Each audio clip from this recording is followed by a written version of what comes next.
बंदी छोड़ सतगुरु रामपाल जी परमेश्वर जी की जय हो। परम पिता परमात्मा सारी सृष्टि के रचनहार कुल मालिक असंख्य ब्रह्मांडों के स्वामी जगत गुरु तीनों लोकों में प्रवेश करके सबका धारण पोषण करने वाले राजाधिराज आत्माधार नाथों के नाथ देवों के देव महादेव सर्वेश्वर महेश्वर मृत्युंजय अजरो अमर आदि अनादि सनातनी प्रभु जगत पिता जगदीश्वर श्री श्री 1008 की उपाधि के वास्तविक अधिकारी अकाल मूरत सौद स्वरूपी राम वासुदेव सर्वगतम्बरम परम पूज्य प्रथम पूज्य परम संत परम पुरुष परम धनी परम दयालु सत्य कबीर हक्का कबीर अल्लाहु कबीर अल्लाहु अकबर बाखबर अल्लाह ताला जगत के तारणहार जगत के मुक्तिदाता जगत के जगन्नाथ हारे के सहारे हिंदुओं के राम मुसलमानों के अल्लाह सिखों के वाहिगुरु ईसाइयों के मसीह दया के सागर दयानिधि करुणा के सागर करुणानिधि स्वयंभू परिभू संकट मोचन कष्ट हरण मंगल करण दुख भंजन अविगत कबीर निर्विकार निर्विषम परमात्मा अलय अलेख सतगुरु आदि अनादि सतगुरु असली मर्यादा पुरुषोत्तम असली राम असली कृष्ण असली घनश्याम असली मुरारी राजाओं के राजा महाराजाओं के महाराजा शहंशाहों के शहंशाह सम्राटों के सम्राट भगवानों के भगवान अल्लाहों के अल्लाह प्रभुओं के प्रभु मसीहाओं के मसीह सच्चे वाहिगुरु बाबाओं के बाबा पीरों के पीर सेठों के सेठ जगत सेठ सावड़सा सेठ सर्वगुण संपन्न अनंत कोटि कलाओं के स्वामी अनंत कोटि ब्रह्मांडों के नायक योगियों में महायोगी ध्यानियों में महाध्यानी सिद्धों में परम सिद्ध ज्ञानियों में तत्वज्ञानी ब्रह्म ज्ञानी महाज्ञानी परम ज्ञानी सर्वश्रेष्ठ ज्ञानी विज्ञानी युवा कबीर समर्थ कबीर असमवात अमित ओजा सच्चे रहनुमा करीम अल्लाह सुभान अल्लाह दुनिया के अंतिम पैगंबर 8 सितंबर 1951 से गांव धनाना जिला सोनीपत हरियाणा भारतवर्ष की पावन भूमि पे प्रकट रियल कल की भगवान श्री नारायण साकार हरि श्री बाबा साहेब नूर अनंत परमात्मा सच्चे दरवेश सच्चे बाखबर संत श्रोमणी सतगुरु रामपाल जी परमेश्वर जी के चरण कमल में आप और हम सभी भाई बहनों का अनंत कोटि दंडवत प्रणाम। सत्साई भाई और बहनों, बहुत बड़ी दया बहुत बड़ी मेहर पूज्य गुरुदेव भगवान की परमेश्वर रामपाल जी की जिनके शुभ आशीर्वाद से विशेष आशीर्वाद से उन्हीं के कर कमलों द्वारा लिखित उनके अमर सत्संगों का संग्रह पवित्र पुस्तक ज्ञान गंगा के ऊपर वीडियो बनाने की श्रृंखला शुरू हुई है। इस श्रृंखला में आज हमारा ये 19वें नंबर का वीडियो है और प्रत्येक वीडियो में पूज्य गुरुदेव भगवान के आशीर्वाद से हमें भक्ति और भगवान को लेकर अध्यात्म को लेकर शास्त्र अनुकूल साधना को लेकर बहुत कुछ जानने समझने और सीखने को मिल रहा है। भाई और बहनों, ये पवित्र आध्यात्मिक पुस्तक ज्ञान गंगा जो सर्व धर्मों के सर्व पवित्र धर्मशास्त्रों के ज्ञान से प्रमाणित है, इस पवित्र पुस्तक ज्ञान गंगा में हिंदुओं के चारों वेद गीता जी 18 पुराण मुसलमान भाइयों की 4 कतेब तौरात जबूर इंजिल कुरान शरीफ कुरान मस्जिद सिख भाइयों का वाहिगुरु और ईसाइयों की बाइबल से प्रमाणित ज्ञान है। इस पवित्र पुस्तक के अमृत ज्ञान में सुई की नोक रखने जितनी भी कमी किसी भी धर्म का कोई भी धर्मगुरु निकालने में सक्षम नहीं है। अपनी अज्ञानता के चलते चाहे पूरी पुस्तक को ही क्यों ना रिजेक्ट कर दें, ये बात अलग है। तो भाई और बहनों, यदि इस कलयुग की बिचली पीढ़ी में मोक्ष के प्राइम टाइम में यदि आत्मा का कल्याण संभव है तो सिर्फ और सिर्फ पवित्र पुस्तक ज्ञान गंगा को पढ़कर ज्ञान को समझकर और इस पवित्र पुस्तक के लेखक परम संत पूर्ण ब्रह्म परमेश्वर सतगुरु रामपाल जी से उपदेश प्राप्त करके और आजीवन मर्यादा में रहकर करने से ही संभव है। तो भाई और बहनों, सबसे पहले हमने सृष्टि रचना को जानना और समझना बहुत ज़रूरी होता है, क्योंकि जिस प्रकार हम कोई मकान खड़ा करने की सोचते हैं उससे पहले हम नींव भरते हैं और नींव बहुत ही मजबूत भरते हैं। फाउंडेशन जितना मजबूत होगा मकान उतना ही दृढ़ता से सुरक्षित बनेगा। इसी प्रकार ये जो सृष्टि रचना है ये अध्यात्म की मूल है, भक्ति मार्ग का फाउंडेशन है। यदि आपको सृष्टि रचना का ज्ञान नहीं है या आधा अधूरा ज्ञान है या आपको सृष्टि रचना का ज्ञान सुनकर भी उस पर विश्वास नहीं होता है तो आप भले पूर्ण संत से उपदेश लेकर भक्ति शुरू कर दीजिए, आप जी भक्ति को सफल नहीं कर पाएंगे। और जब आप सृष्टि रचना को सुनेंगे, पढ़ेंगे और फिर सर्व धर्मों के पवित्र धर्मशास्त्रों से उसको प्रमाणित होता हुआ देखेंगे तो फिर आपके मन में किसी भी प्रकार की शंका की गुंजाइश नहीं रह जाएगी। तो भाई और बहनों, यदि आवश्यकता है तो सिर्फ सतगुरु रामपाल जी के प्रवचन सुनने की या उनके द्वारा लिखित पवित्र पुस्तकों को पढ़कर समझने की। उसके बाद मोक्ष का रास्ता जो आज से पहले पहाड़ से भी ज़्यादा भारी था, अब आपके लिए पहली कक्षा का कायदा बन जाएगा। यदि कुछ प्राप्त करना सबसे ज़्यादा आसान है तो केवल मोक्ष है। कब? जब हमें ज्ञान समझ में आ जाएगा और हमें विश्वास हो जाएगा कि सतगुरु रामपाल जी हमें जो सूक्ष्म ज्ञान दे रहे हैं, जो तत्व ज्ञान दे रहे हैं, जो सृष्टि रचना उन्होंने बताई है और सर्व धर्मों के पवित्र धर्मशास्त्रों से प्रमाणित करके दिखाई है, उसके बाद भाई और बहनों मोक्ष में किसी प्रकार की कोई संशय नहीं है। और ये मनुष्य जन्म हम केवल मोक्ष प्राप्ति के लिए ही मिलता है। बाकी 184 योनियाँ हैं, आप जी देख सकते हैं।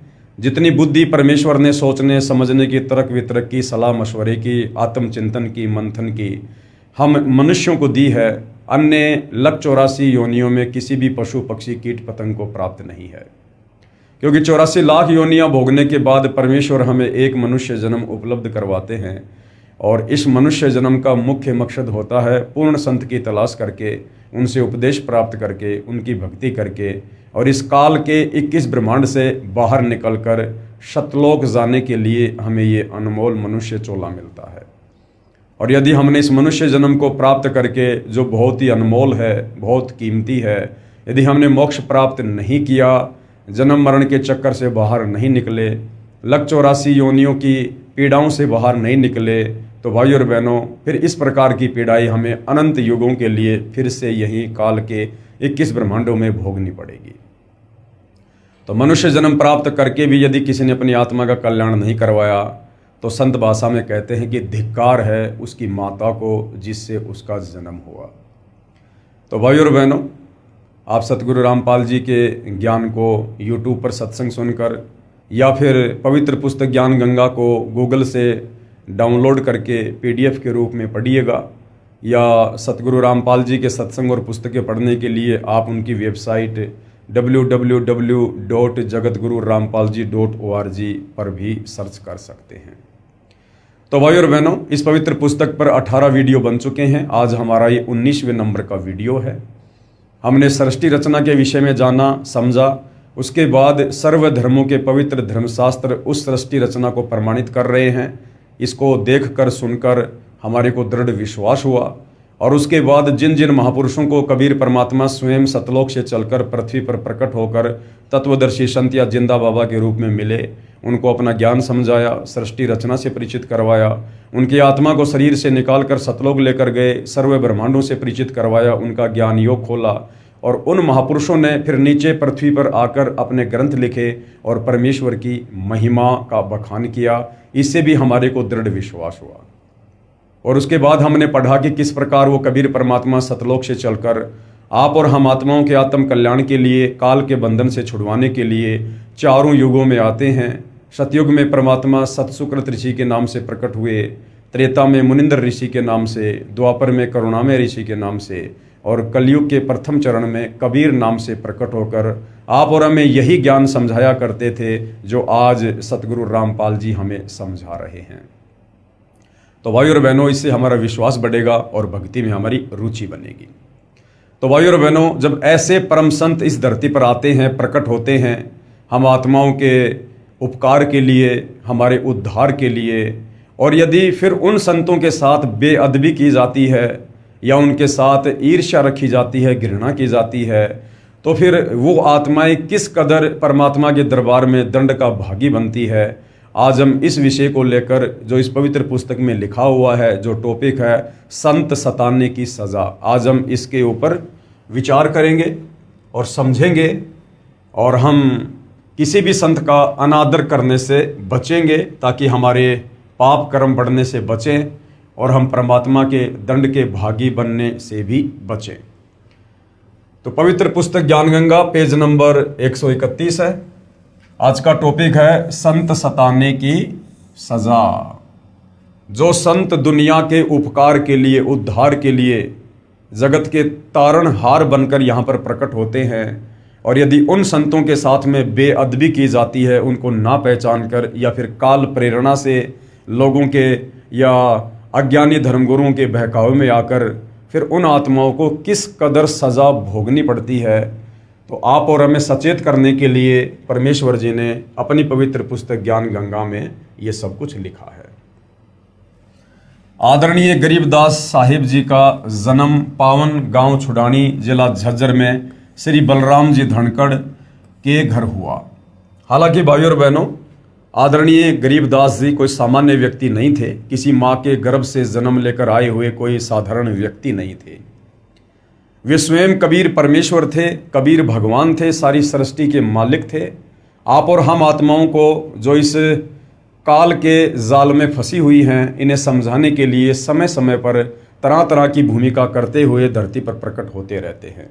तो भाइयों और बहनों, आदरणीय गरीबदास जी स्वयं कबीर भगवान थे, कबीर परमात्मा थे, और उन्होंने एक लीला की, एक साधारण से परिवार में आने की, एक मुंह बोले माता पिता को बनाकर लीला करने की, ताकि आगे चलकर वे हमें अध्यात्म के विषय में कुछ बता सकें और हमारी आत्मा का उद्धार कर सकें। जिस प्रकार आपने सुना होगा कबीर परमेश्वर जी की कथाओं में, परमेश्वर रामपाल जी के प्रवचनों में, कि 650 साल पहले कबीर परमेश्वर जी के नाम पर बादशाह सिकंदर लोदी के धार्मिक गुरु शेख तकी ने पूरे भारतवर्ष में चिट्ठियां डलवा दी थी कि कबीर नीरू पुत्र काशी वाला भंडारा करेगा और सबको एक एक दोहर, एक एक मोहर देगा। 18 लाख व्यक्ति, साधु संत महात्मा बनारस में इकट्ठे हो गए और उस समय कबीर परमेश्वर जी ने एक लीला की, अपना ही एक दूसरा रूप बनाया केशव बंजारे का, और उस भंडारे में आकर बैठ गए और सारी व्यवस्था 18 लाख लोगों के लिए पल भर में कर दी। भंडारा शुरू हो गया। उसके बाद लोग पूछने लगे कि ये भंडारा किसने शुरू किया है, तो बताया कि कबीर जी के पगड़ी बदल एक मित्र हैं, उनके लंगोटिया मित्र हैं, उन्होंने ये भंडारा शुरू किया है। अब भाइयों और बहनों, थे स्वयं कबीर परमात्मा ही जो केशव बंजारा का रूप बनाकर और वहाँ पर सारी व्यवस्था भंडारे की कर रहे थे, लेकिन उन्होंने अपने आप को छुपाया। और जब उनसे पूछा गया दिल्ली के बादशाह सिकंदर लोदी के द्वारा कि आप कौन हैं और कबीर जी के क्या लगते हैं, तो केशव बंजारे के रूप में कबीर परमेश्वर ने कहा कि मैं उनका पगड़ी बदल यार हूँ, और उन्होंने मेरे पास में एक छोटी सी चिट्ठी भेजी थी कि एक छोटा सा भंडारा है, कुछ व्यवस्था करनी है, आप जी सामान लेकर आ जाना।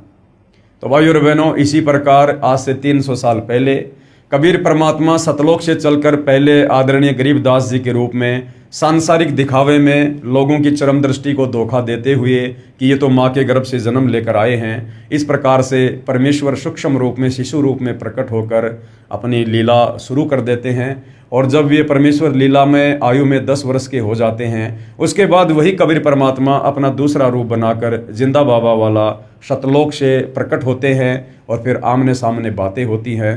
ये सारा का सारा खेल, ये सारी की सारी लीला, ये डबल रोल आप और हम आत्माओं को अध्यात्म को समझाने के लिए परमेश्वर जी ने किया। तो आदरणीय गरीबदास जी को ये तत्व ज्ञान हो जाने के बाद फिर हम ये नहीं कह सकते कि उनका जन्म हुआ था। वे प्रकट हुए थे और परमेश्वर प्रकट ही होते हैं, क्योंकि वो उस समय सतगुरु की भूमिका में थे।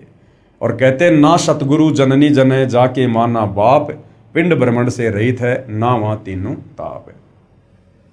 तो आदरणीय गरीबदास साहिब जी का प्राकाटे पावन गांव छुडानी, जिला झज्जर में श्री बलराम जी धनखड़ यानी जाट जाति से थे, उनके घर पर हुआ।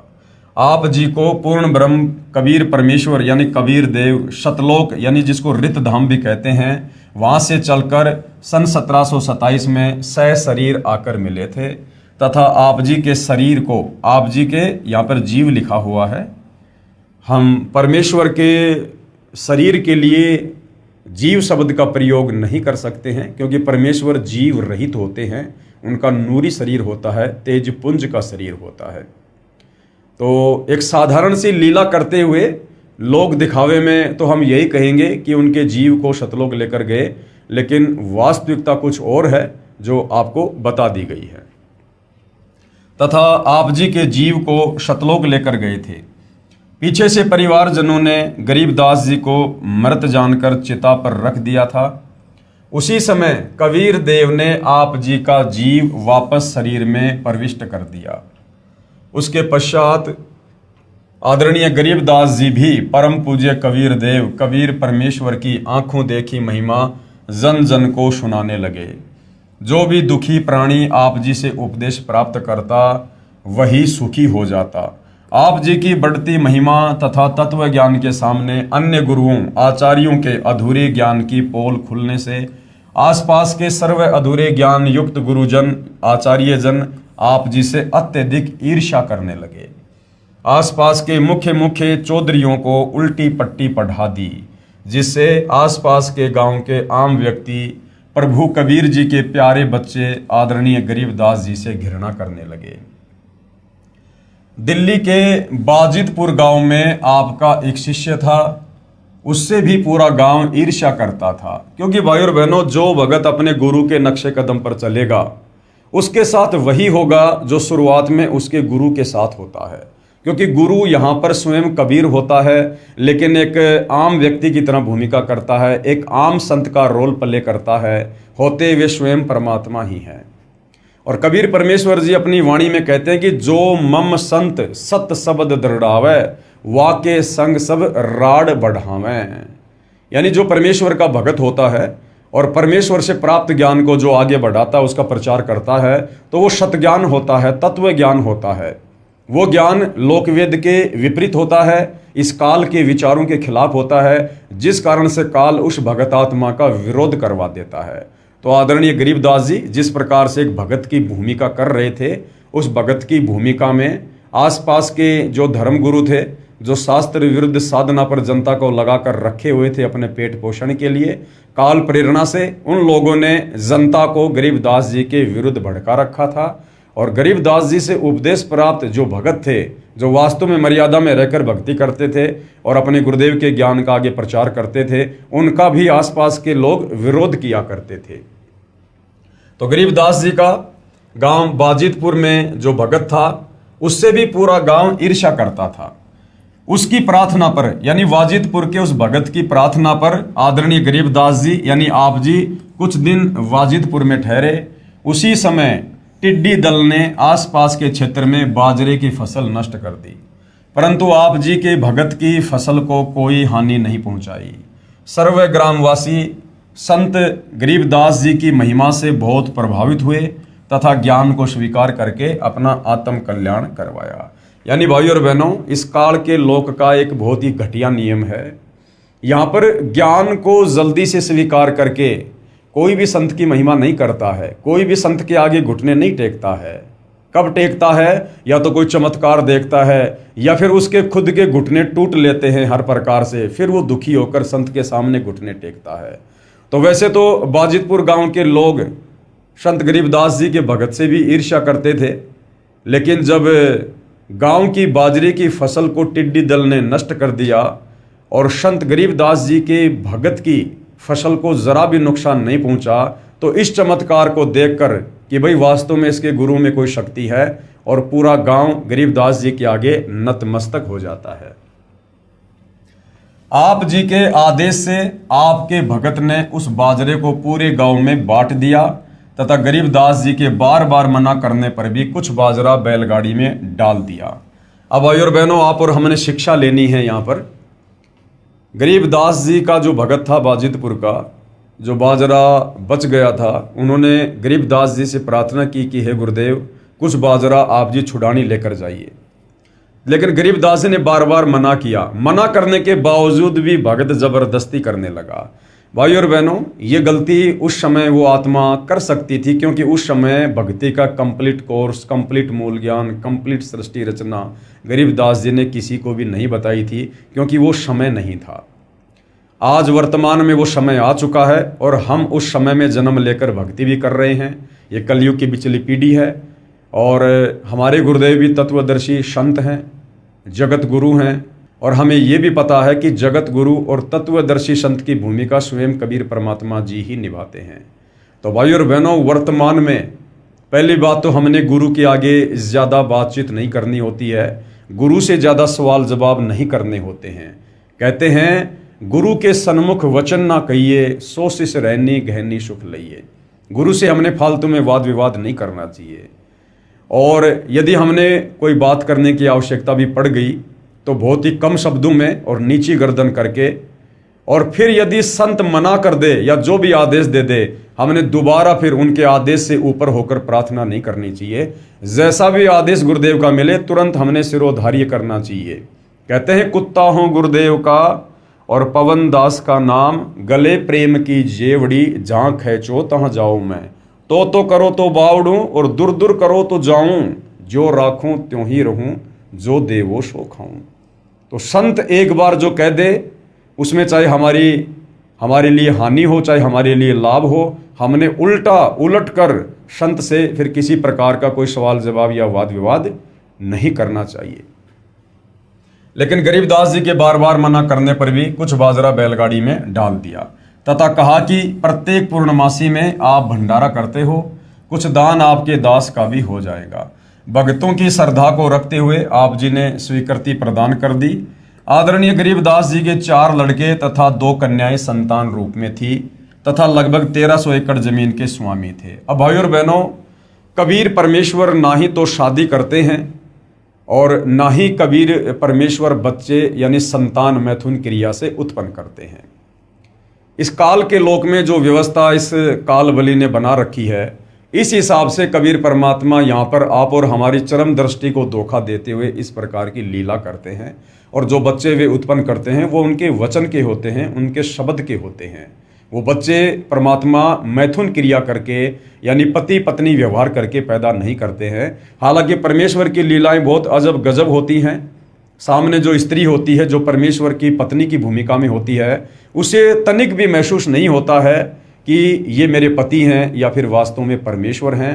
उस स्त्री को ऐसा ही लगता है जैसे एक आम स्त्री के साथ उसका पति शारीरिक संबंध बनाता है। लेकिन भाई और बहनों, परमेश्वर की गति को हम नहीं जान सकते। कहते हैं नामा और रैदास रसीला, कोई न जाने अवगत की लीला। इस परमेश्वर की गति को कोई नहीं जान सकता है। तो हमने उनके ज्ञान को समझकर ही हमने ये विश्वास करना होता है कि कबीर परमेश्वर जी के जो गुण हैं, जो लक्षण हैं और उनका जो तेज पुंज का शरीर होता है, वो इस प्रकार से पति पत्नी व्यवहार करके बच्चे उत्पन्न करने का नहीं होता है। और ना ही वो परमात्मा इस प्रकार का गंदा कर्म कभी करते हैं। उनके आसपास इस प्रकार की सोच भी नहीं होती है। तो गरीबदास जी के जो 4 लड़के और 2 लड़कियां थी, वो उनके वचन के बच्चे थे, लेकिन सांसारिक दृष्टि में उनको उनके बेटा बेटी ही बोला जाता है। उसी बैलगाड़ी में बैठकर आप गांव छुडानी को चल पड़े। रास्ते में गांव कानोदा के पास बैलगाड़ी पहुंचते ही पहले से सुनियोजित षड्यंत्र स्वार्थी गुरुओं आचार्यों ने संत गरीबदास जी को घेर लिया, सर्व बाजरा लूट लिया तथा उसी गांव के चौधरी छाजूराम छिकारा को सूचना कर दी कि वो हिंदू धर्म का द्रोही पकड़ लिया है। गरीबदास जी ने मना किया था कि भैया बाजरा मत दे, बाजरा मत दे। गरीबदास जी को पता था कि यह व्यर्थ में जाएगा, क्योंकि संत अंतर्यामी होते हैं, जानी जान होते हैं। लेकिन भगत ने फिर भी जिद की और जबरदस्ती बैलगाड़ी में बाजरा डाल दिया। वो बाजरा उन षड्यंत्रकारी लोगों ने लूट लिया। वो बाजरा भंडारे में नहीं लग पाया। और क्या किया? स्वार्थी गुरुओं आचार्यों ने संत गरीबदास जी को घेर लिया, सारा बाजरा लूट लिया तथा उसी गांव के चौधरी छाजूराम छिकारा को सूचना कर दी कि वह हिंदू धर्म का द्रोही पकड़ लिया गया है। आज सतगुरु रामपाल जी के साथ भी उनको ना पहचान कर, एक आम व्यक्ति मानकर, आम संत जानकर, उनके साथ भी काल प्रेरणा से ये आचार्य, धर्मगुरु और आम जनता के लोग जिनका थोड़ा बहुत कोई स्वार्थ होता है, वो वही व्यवहार कर रहे हैं जो गरीबदास जी के साथ हो रहा था। आज सतगुरु रामपाल जी शास्त्र अनुकूल शत भक्ति दे रहे हैं, महाउपकारक कार्य कर रहे हैं, दुखियों के जीवन को सुख में तब्दील कर रहे हैं। उसके बावजूद भी उन्हें तरह तरह की संज्ञा दी जाती है, उनके ज्ञान को ना सुनकर, ना समझकर, कि ये हिंदू देवी देवताओं के विरोधी हैं, ये सनातन धर्म के विरोधी हैं, आदि आदि। चौधरी छाजूराम जी के आदेश से चौपाड़ में बांध दिया गया। अब आदरणीय गरीबदास जी को चौधरी जी के आदेश से गांव की चौपाल में बांध दिया गया। अब देखना भाइयों और बहनों, संत को सताने की कितनी बड़ी सजा मिलती है। जैसे वर्तमान में पूर्ण संत की भूमिका सतगुरु रामपाल जी कर रहे हैं, इनके अलावा धरती पर और कोई पूर्ण संत नहीं है। और जिस प्रकार से 2006 में करोथा कांड हुआ, सतगुरु रामपाल जी को सताया गया, 21 महीने उनको जेल हुई, बेवजह उनको यातनाएं दी गई। उसके बाद 2014 में बरवाला कांड हुआ, बेवजह निर्दोष सतगुरु रामपाल जी को लगभग 11.5 वर्ष जेल में रहना पड़ा। तो भाइयों और बहनों, जिन जिन लोगों ने संत को सताने में अपनी अपनी प्रत्यक्ष या अप्रत्यक्ष भूमिका निभाई है, उन लोगों को समय आने पर जिस प्रकार से आगे चलकर गरीबदास जी को सताने वाले सजा भोगेंगे, इस प्रकार से उन लोगों को भी वो सजा भोगनी ही पड़ेगी। चौधरी छाजूराम जी को सरकार की तरफ से कुछ कानूनी अधिकार प्राप्त थे। 6 महीने की सजा और 500 रुपये जुर्माना तथा महादोषी को काठ में बंद करना आदि सम्मिलित थे। काठ में बंद करना मतलब एक विशेष प्रकार की सजा थी जिसमें बहुत ज्यादा पीड़ा होती थी। तो चौधरी छाजूराम जी को सरकार की तरफ से ये 3 प्रकार की सजा देने का अधिकार था। यानी 6 महीने की सजा, 6 महीने तक वो किसी को भी जेल में डलवा सकते थे। 500 रुपये का जुर्माना लगा सकते थे, उस समय 500 रुपये समझो आज के 5 लाख रुपए। तथा महादोषी को, यानी जिसने कोई बहुत बड़ा दोष कर दिया हो, उस अपराधी व्यक्ति को काठ में बंद करना आदि आदि सम्मिलित थे। उन धर्म के अज्ञानी ठेकेदारों यानी गुरुओं आचार्यों द्वारा पहले से उल्टी पट्टी पढ़े चौधरी छाजूराम छिकारा जी ने उस परम आदरणीय गरीबदास जी महाराज को काठ में बंद कर दिया। यानी गरीबदास जी को जो भयंकर जो सजा थी, जिससे पीड़ा होती थी, वो उन नादान धर्मगुरुओं ने काल प्रेरणा से उस भोले वाले व्यक्ति चौधरी छाजूराम को बहका कर फुसला कर गरीबदास जी को वो वाली सजा दिलवा दी। काठ में बंद करना एक प्रकार की कठिन कारागार की सजा थी। दोनों पैरों के घुटनों से ऊपर 2 काठ के मोटे डंडे बांधकर दोनों हाथों को पीछे बांध दिया जाता था, जिस कारण व्यक्ति बैठ नहीं सकता था। जैसे कि मुर्गा बना दिया जाता है ना, उस स्थिति में वो पीड़ा दी जाती थी तथा पीड़ा बहुत होती थी और पैर सूज जाते थे। बैलगाड़ी वाला खाली गाड़ी लेकर गांव बाजिदपुर वापस चला गया, जो गांव कानोदा से लगभग 10 किलोमीटर की दूरी पर है। सूचना प्राप्त होते ही बाजिदपुर गांव के कुछ मुख्य व्यक्ति तुरंत कानोदा पहुंच गए तथा चौधरी छाजूराम जी से प्रार्थना की तथा बहुत समझाया कि ये आम व्यक्ति नहीं है, ये परम शक्ति संपन्न है, आप क्षमा याचना कर लो। चौधरी छाजूराम जी बहुत ही नेक आत्मा तथा बहुत ही दयालु व नम्र हृदय का व्यक्ति था, परंतु उन स्वार्थी व प्रभुता के भूखे गुरुओं आचार्यों ने उस पुण्यात्मा श्री छाजूराम छिकारा जी को झूठी कहानी सुनाकर प्रभु के प्यारे बच्चे आदरणीय गरीबदास जी के प्रति अत्यधिक गलानी पैदा कर रखी थी। यानी पूरी तरह से भड़का रखा था उन स्वार्थी धर्मगुरुओं ने, जिस कारण से चौधरी छाजूराम जी ने बिना कारण जाने ही सजा प्रारंभ कर दी। चौधरी जी ने पूछा भी नहीं कि भाई इसकी क्या गलती है। उन लोगों के इस कदर भड़काने पर तुरंत उनको सजा देना शुरू कर दी।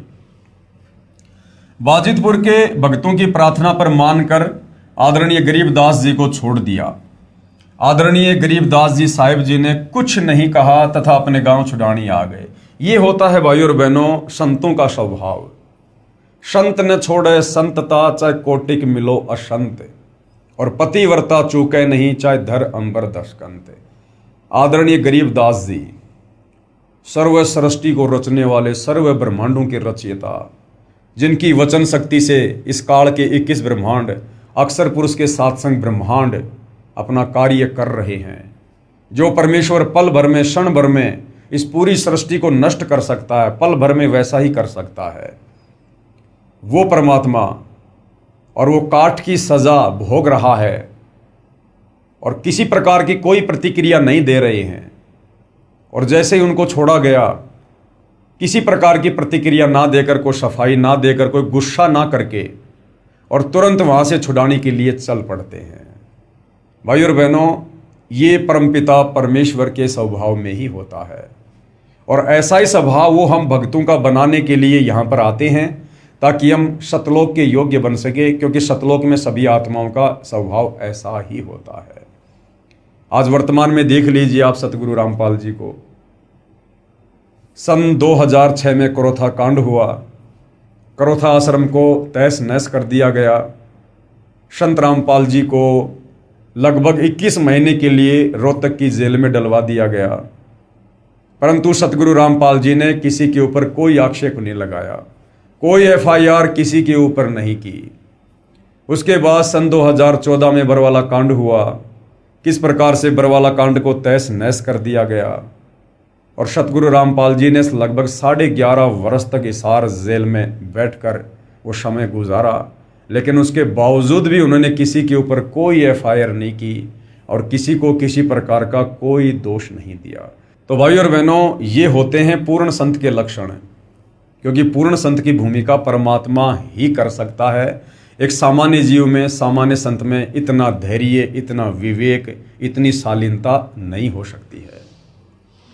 कुछ दिनों उपरांत चौधरी छाजू राम जी सुबह सुबह टट्टी फिरने यानी फ्रेश होने जोहड़ यानी तालाब पर गए, तो उनके दोनों हाथ 2 घुड़सवारों ने काट दिए। उसी समय उनके समक्ष ही अदृश्य हो गए। फिर क्या हुआ भाई और बहनों, अगले दिन जब चौधरी छाजू राम जी फ्रेश होने के लिए अपने खेतों की तरफ गए, गांव से बाहर गए, तो 2 व्यक्ति घोड़ों पर सवार होकर आए और उन दोनों ने बेवजह बिना कुछ पूछे चौधरी छाजू राम जी के दोनों हाथ तलवारों से काट दिए और चल दिए। उसी समय उनके समक्ष ही अदृश्य हो गए और वहीं से तुरंत वो अदृश्य हो गए। इस दृश्य को तालाब पर उपस्थित कई व्यक्तियों ने भी देखा। बहुत उपचार करवाया, परंतु दर्द तथा रक्त का स्राव बंद नहीं हुआ। कई दिन तक बुरी तरह चिल्लाते रहे। फिर एक व्यक्ति ने कहा, उसी संत गरीबदास जी के पास जाकर क्षमा याचना कर लो, वे दयालु हैं। अब भाई और बहनों, जिस व्यक्ति ने यह बात कही कि आप उसी परम संत गरीबदास जी के पास जाके क्षमा याचना करो, आपने संत को बेवजह सताया है, जिसकी सजा आपको मिली है। अब छाजू राम जी तक ये संदेशा पहुंचाना भी गरीबदास जी की ही मेहरबानी थी, यानी गरीबदास जी ने ही उस व्यक्ति में प्रेरणा करके और छाजू राम जी को याद दिलाया कि आप उसी संत गरीबदास जी के पास जाकर क्षमा याचना करो, जिनको आपने बेवजह यातना दी थी। ये उनको दी गई बेवजह यातना का ही कष्ट आपको भोगना पड़ा है। एक व्यक्ति ने कहा, उसी संत गरीबदास जी के पास जाकर क्षमा याचना कर लो, वे दयालु हैं।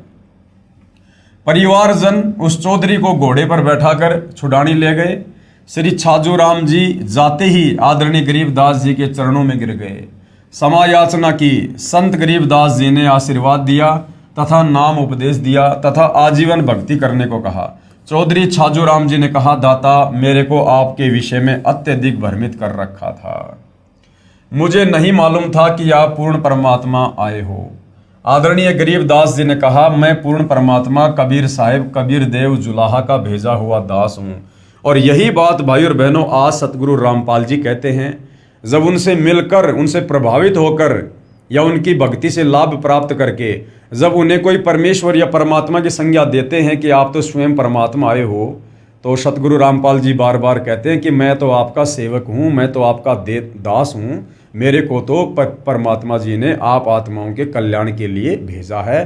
क्योंकि परम संत या महापुरुष कभी भी अपने आप को सर्वस्व सिद्ध नहीं करते हैं, बल्कि उनके उपकारों से और उनके द्वारा किए गए कार्यों से, अर्थात उनके द्वारा जो शास्त्र अनुकूल सतभक्ति दी जाती है, फिर उससे जन जन को जो आध्यात्मिक लाभ प्राप्त होता है, उससे वे स्वयं ही परमात्मा सिद्ध हो जाते हैं।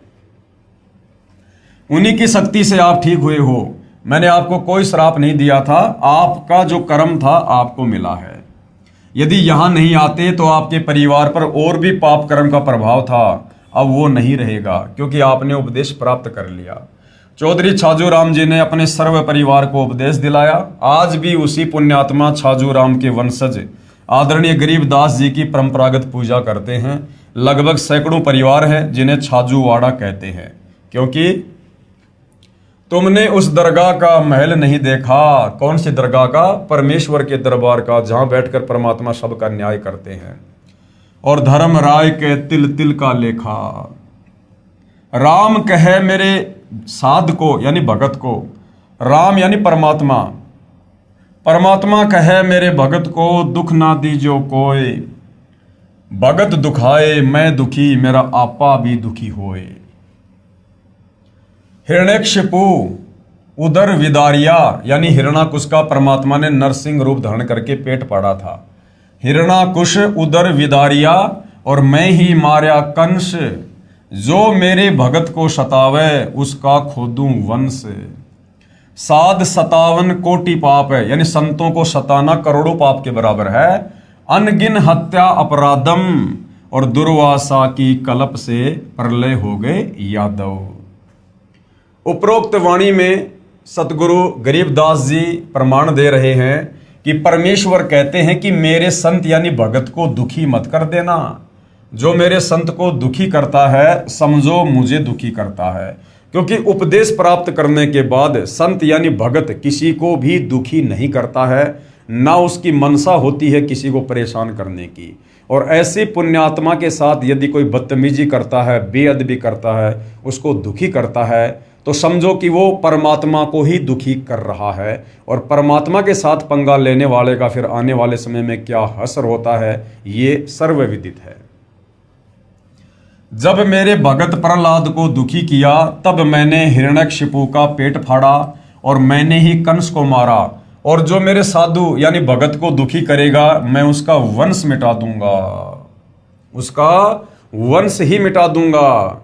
जैसे दुर्योधन ने यानी कौरवों ने पांडवों को बेवजह दुखी किया, परमेश्वर ने उनका वंश ही मिटा दिया।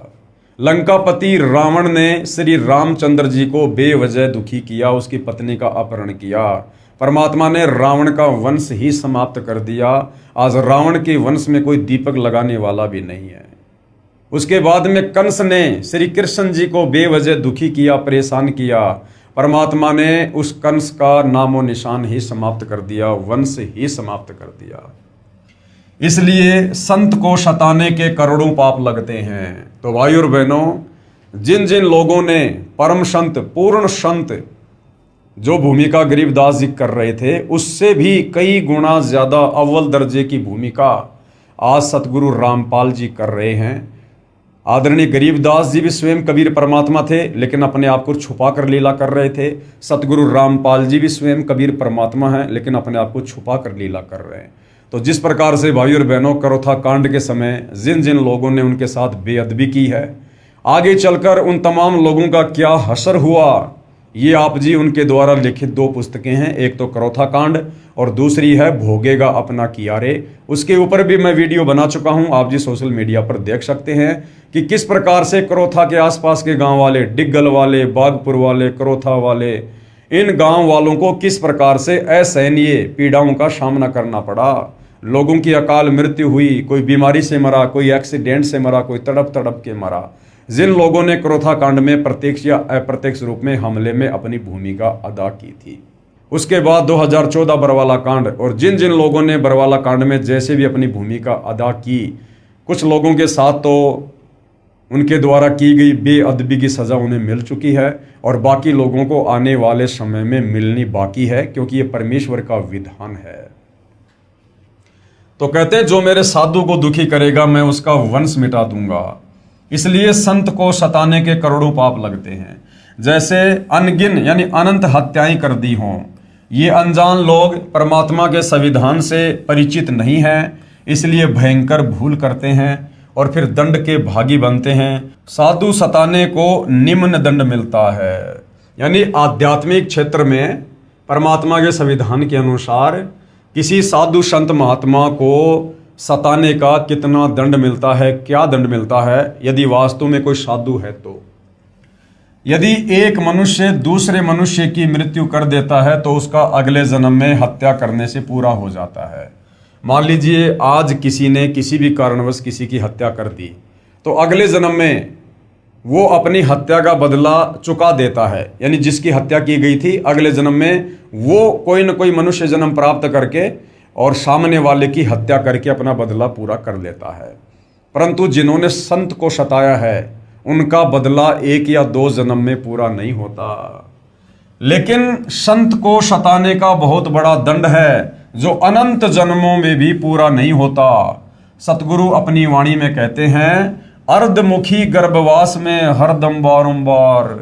कितनी बड़ी सजा मिलती है संत को सताने वालों को। अर्धमुखी यानी माँ के गर्भ में ऊपर को पैर और नीचे को सर। अर्धमुखी गर्भवास में हरदम बारंबार यानी बारंबार। कब तक? जब तक ये सृष्टि प्रलय में नहीं आएगी तब तक उस व्यक्ति को जिसने संत को सताया है, उस व्यक्ति को 9 महीने माँ के गर्भ में बारंबार नीचे को सर ऊपर को पैर करके नरक कुंड भोगना पड़ेगा और जन्म लेते ही तुरंत उसकी मृत्यु हो जाएगी। फिर वापस उसको माँ के गर्भ में वही सजा। तो ये सजा उसको अनंत बार मिलेगी, बारंबार मिलेगी, जब तक सृष्टि का संहार नहीं हो जाएगा। अर्धमुखी गर्भवास में हरदम बारंबार और झूनी भूत पिशाच की। और अगर योनि भी मिलेगी तो किसकी मिलेगी? भूत या पिशाच की। जब लग सृष्टि संहार, जब तक ये सृष्टि नष्ट नहीं हो जाएगी तब तक उसको इस प्रकार की यातना संत सताने वाले को बारंबार मिलेगी। ऐसी गलती करने वालों को परमेश्वर भिन्न प्राणियों की योनियों में बारंबार माँ के गर्भ में डालते हैं, अर्थात वह जन्म लेते ही बारंबार मृत्यु को प्राप्त हो जाता है। कभी वो सुअरी के गर्भ में आएगा और गर्भ में असहनीय कष्ट भोगेगा और उस सुअरी के गर्भ से जन्म लेते तुरंत किसी न किसी कारण से उसकी मृत्यु हो जाएगी। फिर अगला जन्म परमात्मा उसको कुतिया के जो है गर्भ में डालेगा, फिर कुतिया के गर्भ में वो असहनीय पीड़ा भोगेगा, फिर जन्म लेते ही किसी न किसी कारण से तुरंत उसकी मृत्यु हो जाएगी। इस प्रकार अनंत बार वो माँ के गर्भ में ऐसे ही जन्मेगा और मरेगा और कष्ट भोगेगा। और थोड़ा बहुत यदि उसको जन्म मिला तो भूत या पिशाच की योनि उस व्यक्ति को प्राप्त होती है जो संत को दुखी करता है। अब संत भाई और बहनों कोई तत्वदर्शी संत ही नहीं होता कि भाई किसी गुरु को सताएंगे तो ही जो है हमें यहाँ पर यह दंड मिलेगा। संत यानी भगत, जो भक्ति करता है। अरे तत्वदर्शी संत तो स्वयं परमात्मा होते हैं, लेकिन इस प्रकार की भूमिका करके वो हमें सावधान करते हैं कि जो मेरे से उपदेश प्राप्त करके जो भक्ति करता है और जो किसी को दुखी नहीं करता, और उसके बावजूद भी यदि उसको कोई दुखी करेगा, वो चाहे भगत हो चाहे जगत हो, फिर उसको इस प्रकार की यातनाएं भोगनी पड़ेंगी, वो चाहे भगत ही क्यों ना हो। तो भाइयों और बहनों, हम बेवजह अपनी अज्ञानता के चलते एक दूसरे को दुखी करके सताकर इस प्रकार की सजा मोल ले लेते हैं। परमात्मा किसी का सगा नहीं है। परमेश्वर का विधान चाहे जगत हो चाहे भगत हो, सबके ऊपर समान रूप से लागू होता है। ऐसी गलती करने वालों को परमेश्वर भिन्न भिन्न प्राणियों की योनियों में बारंबार माँ के गर्भ में डालते हैं, अर्थात वह जन्म लेते ही बारंबार मृत्यु को प्राप्त हो जाता है। और जब तक सृष्टि प्रलय नहीं हो जाती तब तक भूत पिशाच की योनि वह माँ के गर्भ में महान कष्ट रखता है, जो बहुत ही दुखदायी होता है। और जब तक क्षमा नहीं मिलती तब तक सताया हुआ संत ही क्षमा नहीं कर देता। और कब तक क्षमा नहीं मिलती भाई और बहनों? जिस संत को उसने सताया है, जिस भगत को उसने दुखी किया है, जब तक वो भगत उसे माफ ना कर दे तब तक भाई और बहनों उस सताने वाले व्यक्ति को, वो चाहे जगत हो चाहे भगत हो, उसको माफी नहीं मिलती है। इस कथा को समझाने के लिए परमेश्वर हमें एक उदाहरण दे रहे हैं। एक बार दुर्वासा ऋषि ने अभिमानवश, ये दुर्वासा कौन थे? वैसे तो दुर्वासा ऋषि जो है ये सतयुग में भी होते हैं, त्रेता युग में भी होते हैं, द्वापर में भी होते हैं, क्योंकि एक प्रकार की सिद्धि होती है जिस सिद्धि से बहुत सारे चोले धारण कर लेते हैं। तो दुर्वासा ऋषि जब सतयुग में थे उस समय राजा अमरीश के साथ उन्होंने बेअदबी की थी और उसकी क्या सज़ा उनको भोगनी पड़ी थी। और द्वापर युग में यही दुर्वासा ऋषि श्री कृष्ण जी के धार्मिक गुरु भी थे। तो जब दुर्वासा ऋषि सतयुग में थे उस समय की ये कथा है। एक बार दुर्वासा ऋषि ने अभिमानवश अम्बरीश ऋषि को मारने के लिए अपनी शक्ति से एक सुदर्शन चक्र छोड़ दिया। सुदर्शन चक्र अम्बरीश ऋषि के चरण छूकर वापस दुर्वासा ऋषि को मारने के लिए दुर्वासा की तरफ ही चल पड़ा। दुर्वासा ऋषि ने सोच लिया कि तूने बहुत बड़ी गलती कर दी है, लेकिन अधिक समय न रहता देख दुर्वासा सुदर्शन चक्र के आगे आगे भाग लिया। भागता भागता श्री ब्रह्मा जी के पास गया और बोला कि हे भगवान, कृपया आप मुझे इस सुदर्शन चक्र से बचाओ। इस पर ब्रह्मा जी बोले कि ऋषि जी, ये मेरे वश की बात नहीं है। अपने सिर पर से बला को टालते हुए कहा कि आप भगवान शंकर के पास जाओ, वे ही आपको बचा सकते हैं। ये सुनते ही दुर्वासा ऋषि भगवान शंकर के पास गया और बोला कि हे भगवान, कृपया करके आप मुझे इस सुदर्शन चक्र से बचाओ। इस पर भगवान शिव ने भी ब्रह्मा जी की तरह टालते हुए कहा कि आप श्री विष्णु भगवान के पास जाओ, वही आपको बचा सकते हैं। क्योंकि सुदर्शन चक्र ने उग्र रूप धारण कर रखा था और वो सुदर्शन चक्र कोई इस त्रिलोकीय विष्णु का नहीं था, स्वयं कबीर भगवान उस समय जो है उस सुदर्शन चक्र के रूप में समझ लो। यानी कबीर परमात्मा जी के तेज से ही उस सुदर्शन चक्र ने इतना उग्र रूप धारण किया, जिससे ब्रह्मा जी और शंकर जी भी उस आपत्ति को टालने में जो है समर्थ दिखाई नहीं दिए। ये सुनते ही भगवान विष्णु जी के पास जाकर दुर्वासा ऋषि ने कहा कि हे भगवान, आप ही मेरे को इस सुदर्शन चक्र से बचा सकते हो। अब उधर भाई और बहनों क्या हुआ, कबीर परमात्मा जी ने उधर से विष्णु जी का रूप धारण किया और अलग से विष्णु लोक की रचना की और सर्व देवी देवताओं को अपने पास बैठाकर वहां पर लीला करने लगे। क्योंकि परमात्मा ने अपने भगत की महिमा को संसार में बनाना होता है और ये दिखाना होता है, उदाहरण कोड करना होता है कि सच्ची भक्ति करने वाला भगत यदि उसको कोई सताएगा, दुखी करेगा, तो किस कदर सामने वाले को सजा भोगनी पड़ती है। और साथ में ये भी दिखाया कि आप चाहे कितने बड़े ऋषि हो, चाहे महात्मा हो, यदि आपने भक्ति मर्यादा को तोड़ा और किसी के साथ बेअदबी की तो आपको भी नहीं बख्शा जाएगा। क्योंकि दुर्वासा बहुत बड़ा संत था, योगी था, तपस्वी था, तीनों लोकों में उसका डंका बजता था। ब्रह्मा विष्णु महेश भी उनके नाम से कांपते थे कि कहीं कोई श्राप ना दे दे।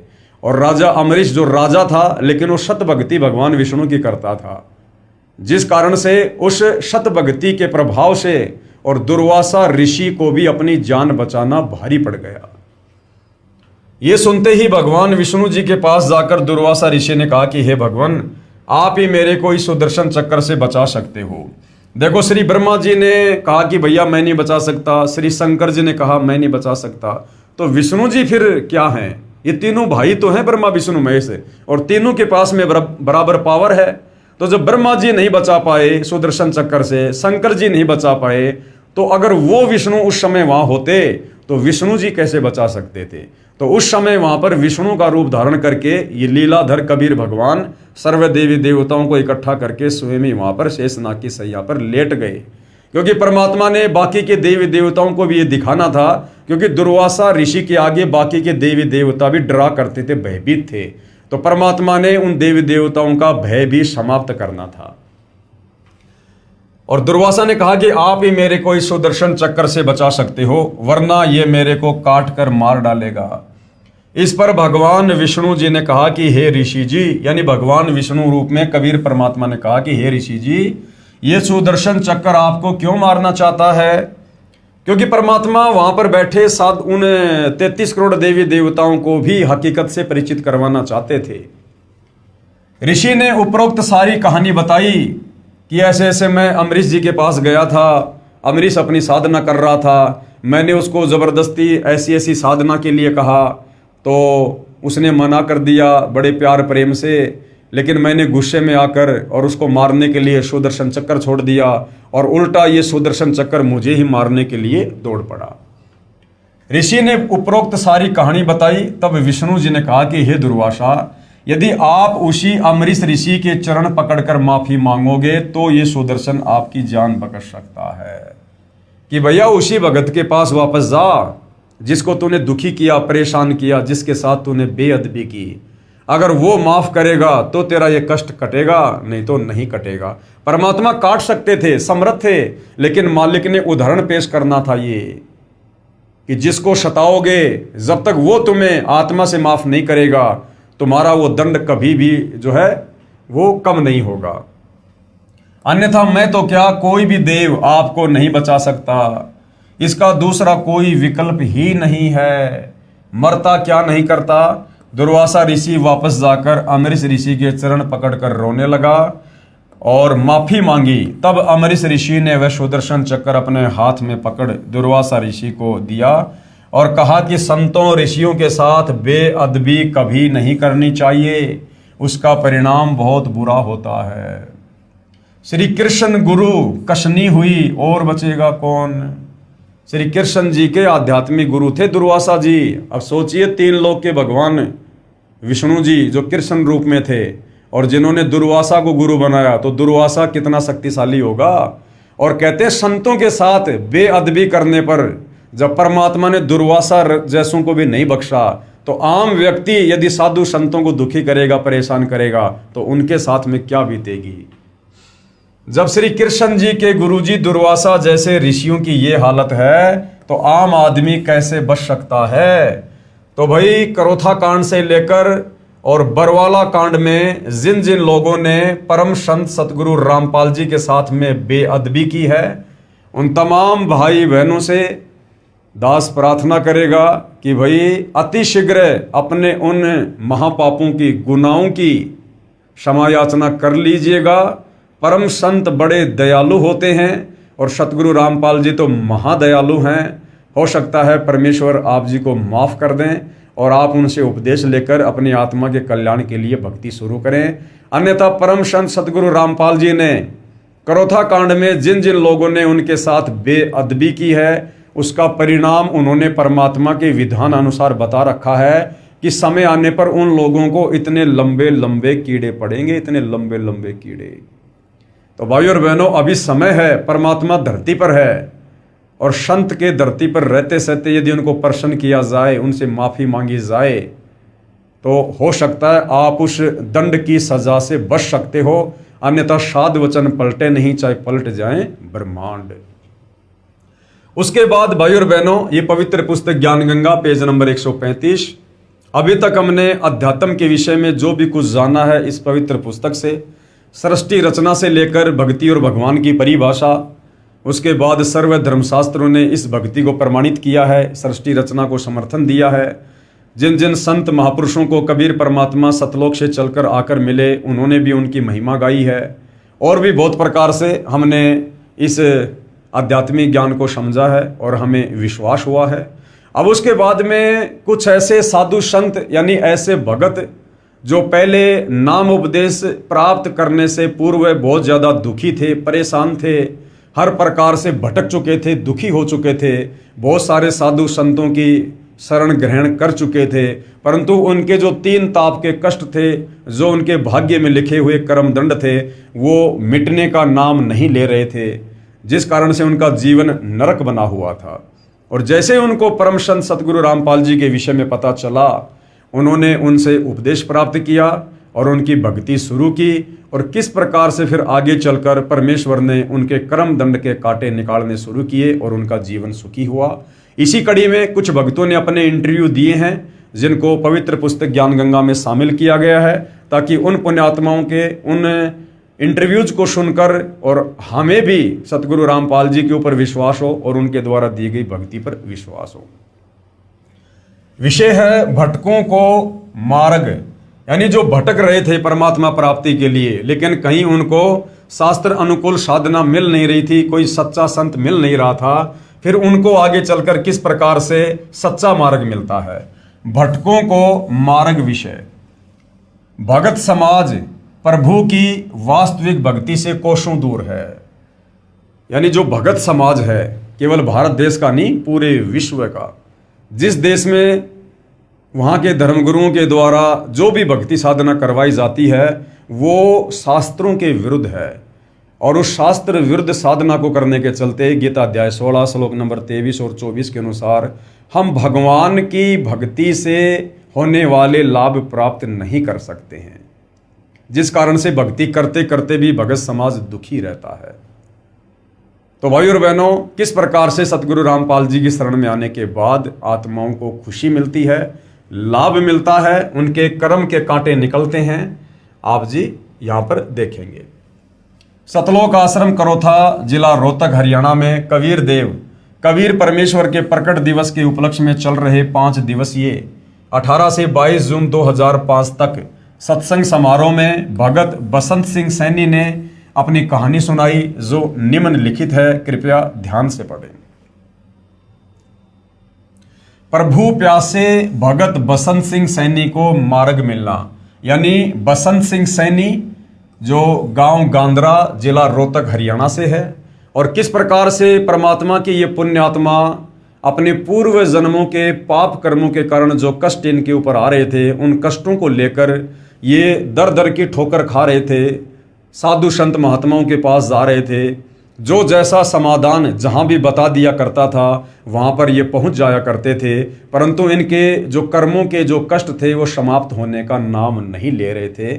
और इस परिवार की स्थिति ऐसी हो गई थी कि ये परिवार बिल्कुल समाप्ति की कगार पर था। और किस प्रकार से फिर सतगुरु रामपाल जी ने इस प्यारी आत्मा के हाथ को पकड़ा, अपनी शरण में लिया, और किस प्रकार से फिर ये परिवार जो महादुखी था, ये परिवार किस प्रकार से अपने जीवन को अध्यात्म की ऊंचाइयों पर लेकर जाता है। मैं बसंत सिंह सैनी गांव गांद्रा, जिला रोहतक, हरियाणा का रहने वाला हूं तथा पुराना पता मकान नंबर S161 पांडव नगर नजदीक मदर डेयरी, यमुना पार, दिल्ली 92 में रहता था। हमारे परिवार पर मानो दुखों का पहाड़ टूटा हुआ था, फिर भी परमात्मा को पाने की चाहत व दुखों की निवृत्ति के लिए संतों व महंतों के पास आते जाते रहते थे, परंतु कहीं भी दुखों का निवारण नहीं हुआ। हर संत यही कहता था कि बेटा कोई बात नहीं, मैं जो नाम दीक्षा देता हूं उन मंत्रों का जाप कर और जो भी दान धर्म की जो क्रिया है वो कर, तेरे पाप कर्म नष्ट हो जाएंगे। परंतु कुछ दिनों बाद बसंत सिंह सैनी देखता कि मेरे पाप कर्मों में, मेरे उन प्रारब्ध के कर्मों में किसी प्रकार का कोई भी बदलाव नहीं हो रहा है, मैं ज्यों का त्यों दुखी हूं, परेशान हूं, परंतु कहीं भी दुखों का निवारण नहीं हुआ। आखिरकार एक जाने माने संत श्री आसाराम बापू से मिले। उस समय आसाराम जी की संगत दिल्ली में लगभग 1000 थी, जिसके कारण बहुत नजदीक से मिलने का मौका मिला। यानी बसंत सैनी जी को आसाराम जी से आमने सामने बैठकर बातचीत करने का मौका मिला। हमने अपने दुख व परमात्मा पाने की जिज्ञासा उनके सामने रखी। उन्होंने हमें 7 मंत्र दिए, ओम गुरु हरि ओम, ओम ए नमः, ओम नमो शिवाय, ओम नमो भगवते वासुदेवाय ही रामाय नमः व गायत्री मंत्र इत्यादि, जिनमें से एक छांटने के लिए कहा और एक सोहम मंत्र जो श्वास के द्वारा सो अंदर व है बाहर निकालकर जाप के लिए कहा गया। एकादशी व पूर्णिमा का व्रत, सोमवार का व्रत व अष्टमी का व्रत करने को कहा। ज्यादा से ज्यादा त्रिबंध प्राणायाम व सिद्धासन में बैठकर ध्यान लगाना व अनुष्ठान करना बताया। हमने मंत्र लिया तथा अपने दुख उनके सामने रोए तथा बताया कि हमारे ताऊ जी जो 40 साल पहले मर गए थे वो बहुत बड़ा प्रेत बना हुआ है। उसने हमारे 2 भाइयों को मार दिया, 8-10 भैंसों को मार दिया, 5-6 गायों को मार दिया। पशुओं का कोई भी बच्चा जीवित नहीं रहता। घर के सभी सदस्य बीमार रहते हैं, दुख के कारण बेहाल हैं तथा किसी भी काम धंधे को नहीं चलने देता। अब कह रहा है कि आपके पिताजी को लेकर जाऊंगा। हमने बापूजी से प्रार्थना की कि हमें बचाओ, परंतु 6 महीने बाद वह प्रेत हमारे पिताजी को भी ले गया। यानी आसाराम जी से नाम उपदेश लेने के बाद 6 महीने बाद बसंत सिंह सैनी का ताऊ जो प्रेत बना हुआ था, बसंत सिंह सैनी के पिताजी को भी ले गया, अर्थात उनकी भी मृत्यु हो गई। बापूजी ने कहा कि जो हुआ वह तो होना ही था। पशु आदि व धन की हानि तथा शारीरिक बीमारी तो पाप का भोग है। जो जीव के प्रारब्ध में लिखा होता है वह तो भोगना ही पड़ता है। अगर कर्म में लिखा हुआ भोग भोगना ही पड़ता है तो फिर भक्ति किस लिए? फिर भक्ति करने का क्या फायदा? लेकिन भाइयों और बहनों, तत्व ज्ञान के अभाव में हम भी इन साधु संतों से ज़्यादा जुबान नहीं लड़ाया करते थे और हम ये संतोष कर लिया करते थे कि भाई जो ये कह रहे वो सत्य होगा, मेरे भाग में जो लिखा है वो तो मुझे भोगना ही पड़ेगा। और कहते थे कि आप भक्ति करते रहो। हम परमात्मा प्राप्ति के लिए लगे रहे। बापू जी के समझाने के बाद हम परमात्मा प्राप्ति के लिए पूरी श्रद्धा से लग गए तथा मैंने यानी बसंत दास ने सबसे पहले श्री आसाराम बापू आश्रम दिल्ली में 40 दिन का अनुष्ठान महंत नरेंद्र ब्रह्मचारी की सलाह से किया। इसके बाद 40 दिन के 6 अनुष्ठान आसाराम बापू आश्रम पचेड़ रतलाम मध्य प्रदेश के महंत काका जी की देख रेख में किए। उसके बाद 2 अनुष्ठान आसाराम आश्रम साबरमती अहमदाबाद गुजरात के मौन मंदिर में किए, जहां पर श्री आसाराम बापू जी से अच्छी तरह बात करने का मौका मिला।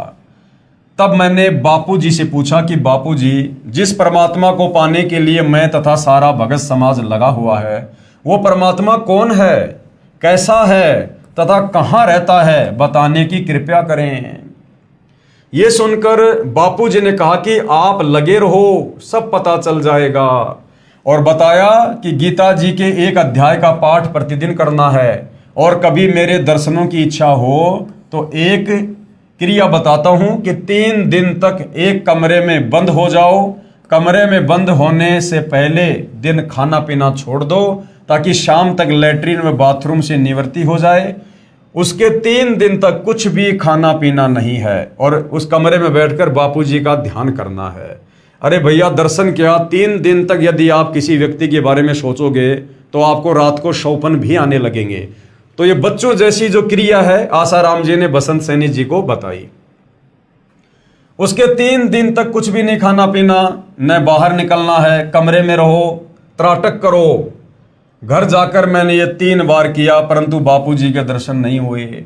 अनुष्ठान के समय जीवन मृत्यु से जूझकर बीमारी का सामना करना पड़ा परंतु फिर भी परमात्मा पाने के लिए लगा रहा, क्योंकि बसंत सिंह सैनी के सामने दूसरा कोई विकल्प नजर नहीं आ रहा था।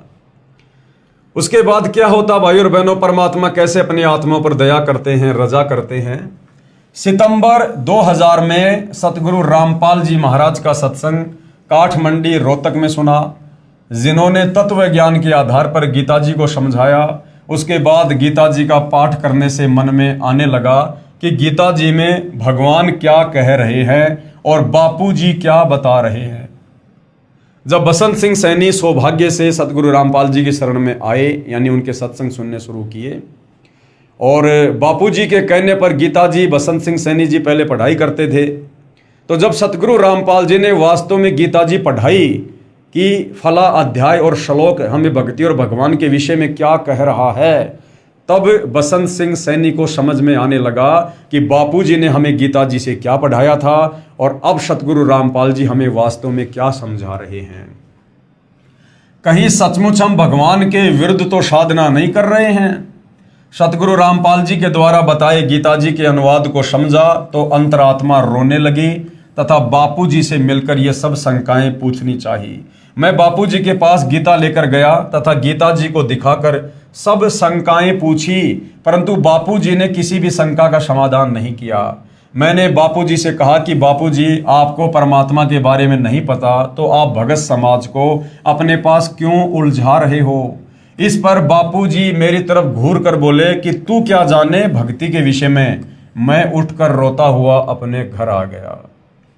परमात्मा की प्राप्ति ना होने से तथा उलझे हुए जीवन को देखते हुए तथा हट रूपी अनुष्ठान व व्रतों के करने से शरीर काफी कमजोर हो गया और मृत्यु नजदीक दिखाई देने लगी। फिर अन्य संतों जैसे राधा स्वामी पंथ, धन धन सतगुरु श्री सतपाल जी महाराज, श्री बाल योगेश्वर जी महाराज, दिव्य ज्योति ब्रह्म कुमारी, निरंकारी मिशन, जय गुरुदेव मथुरा वाले आदि के पास भटका। अब भाई और बहनों, परमेश्वर अंतर्यामी होते हैं। सतगुरु रामपाल जी ने देखा कि अभी इस आत्मा का समय नहीं आया है कि अभी से इसको शरण में लिया जाए, क्योंकि अभी इसके मन में काल प्रेरणा से और बहुत सारी शंकाएं हैं। इसलिए बसंत सैनी ने सतगुरु रामपाल जी के सत्संग भी सुने गीता जी के ज्ञान को भी समझा, परंतु वे किसी न किसी कारणवश सतगुरु रामपाल जी पर विश्वास नहीं कर पाए। कारण ये भी हो सकता है कि सतगुरु रामपाल जी की वेशभूषा इन शास्त्र विरुद्ध जो ये साधु संत महात्मा हैं, इनकी वेशभूषा के बिल्कुल विपरीत है, सीधी सादी है, बिल्कुल सहज तरीके से वे रहते हैं और प्रवचन करते हैं। तो बसंत सैनी जी और भी बहुत सारे नामी गिरामी संत महंतों के पास गए, उनसे उपदेश लिया और अपनी शंकाओं के समाधान के साथ साथ अपने प्रारब्ध में जो कष्ट थे उनके निवारण की भी उन्होंने जो है वो प्रार्थना की, परंतु कहीं कोई समाधान नहीं हुआ।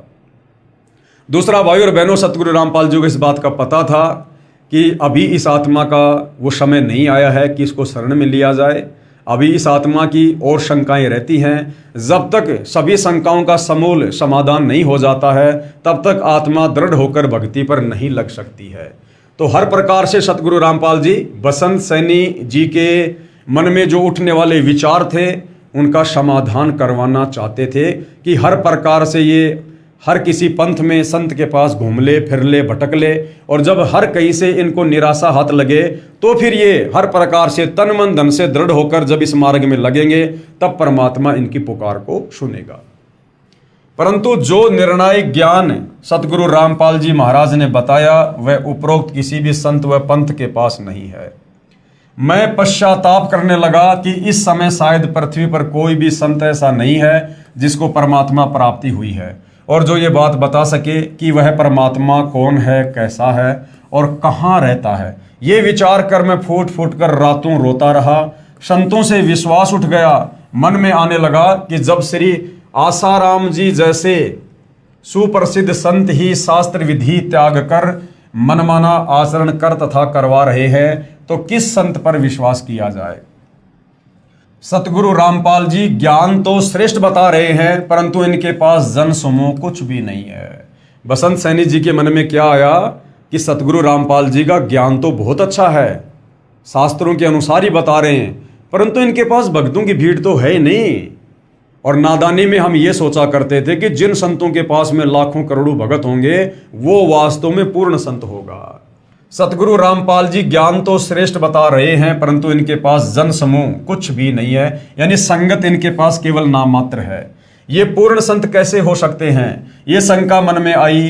कुछ दिनों के बाद सतगुरु रामपाल जी महाराज का एक शिष्य हमारे गांव का मिला तथा मेरी कहानी सुनकर उसने मुझे फिर से परमात्मा स्वरूप पूर्ण संत सतगुरु रामपाल जी के सत्संग में दोबारा लाकर बैठा दिया। मैंने 1 घंटे का सत्संग सुना और सत्संग के बाद रोता हुआ महाराज जी से मिला। महाराज जी ने मुझे सीने से लगाकर कहा कि जिस संत के पास आप जाते हो वे शास्त्र विधि त्याग कर मनमाना आचरण कर तथा करवा रहे हैं।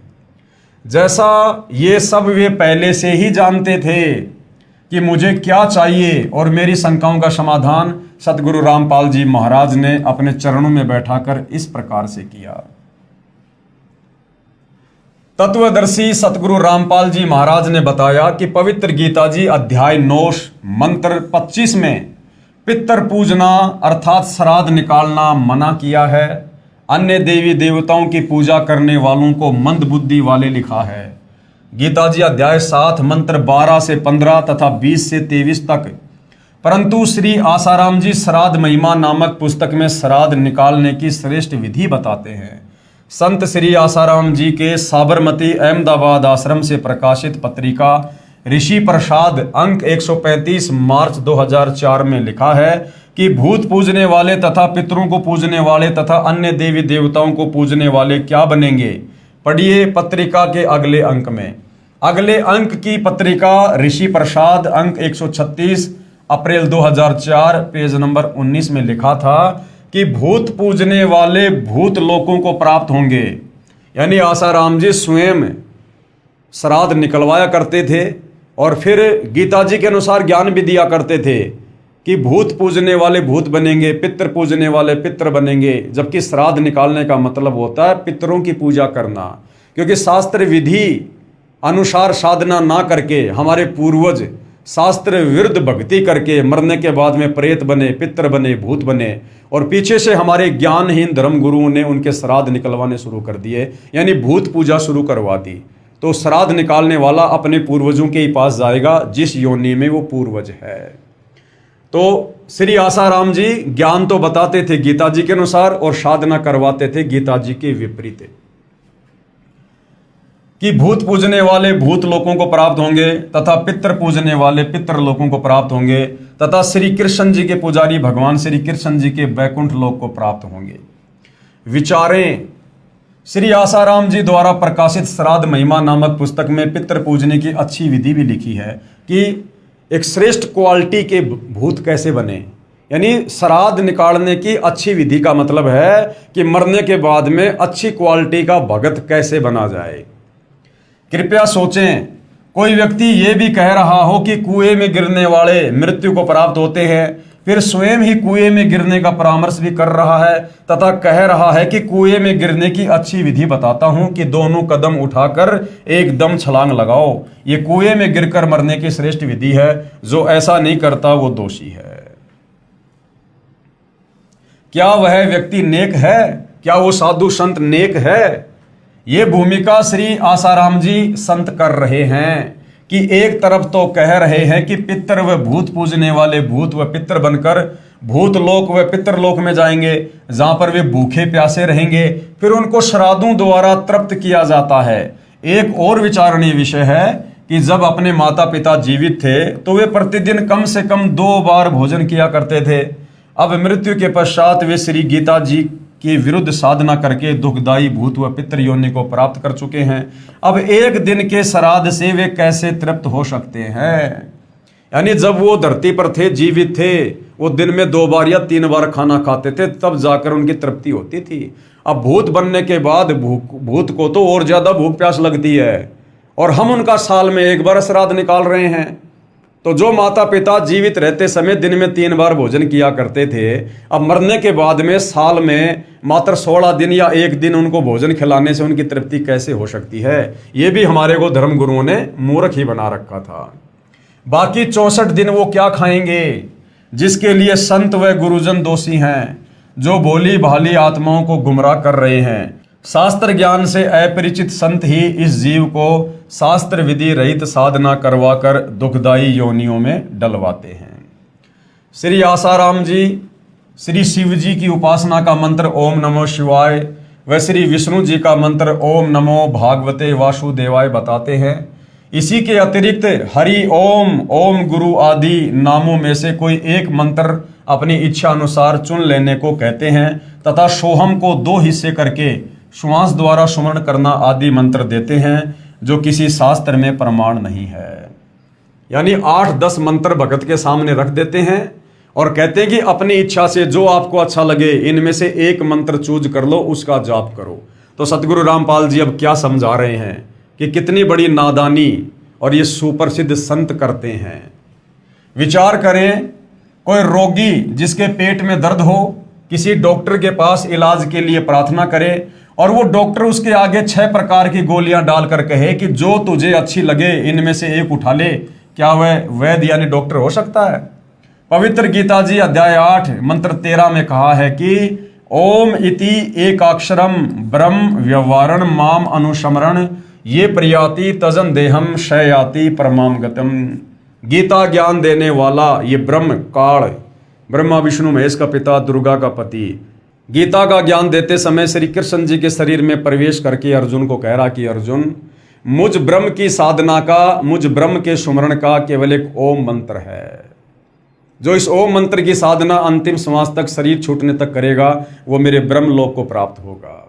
अब बताइए भाई और बहनों, श्री गीता जी 4 वेदों का संक्षिप्त सार है और 4 वेदों में जो भक्ति है वो गीता जी में है।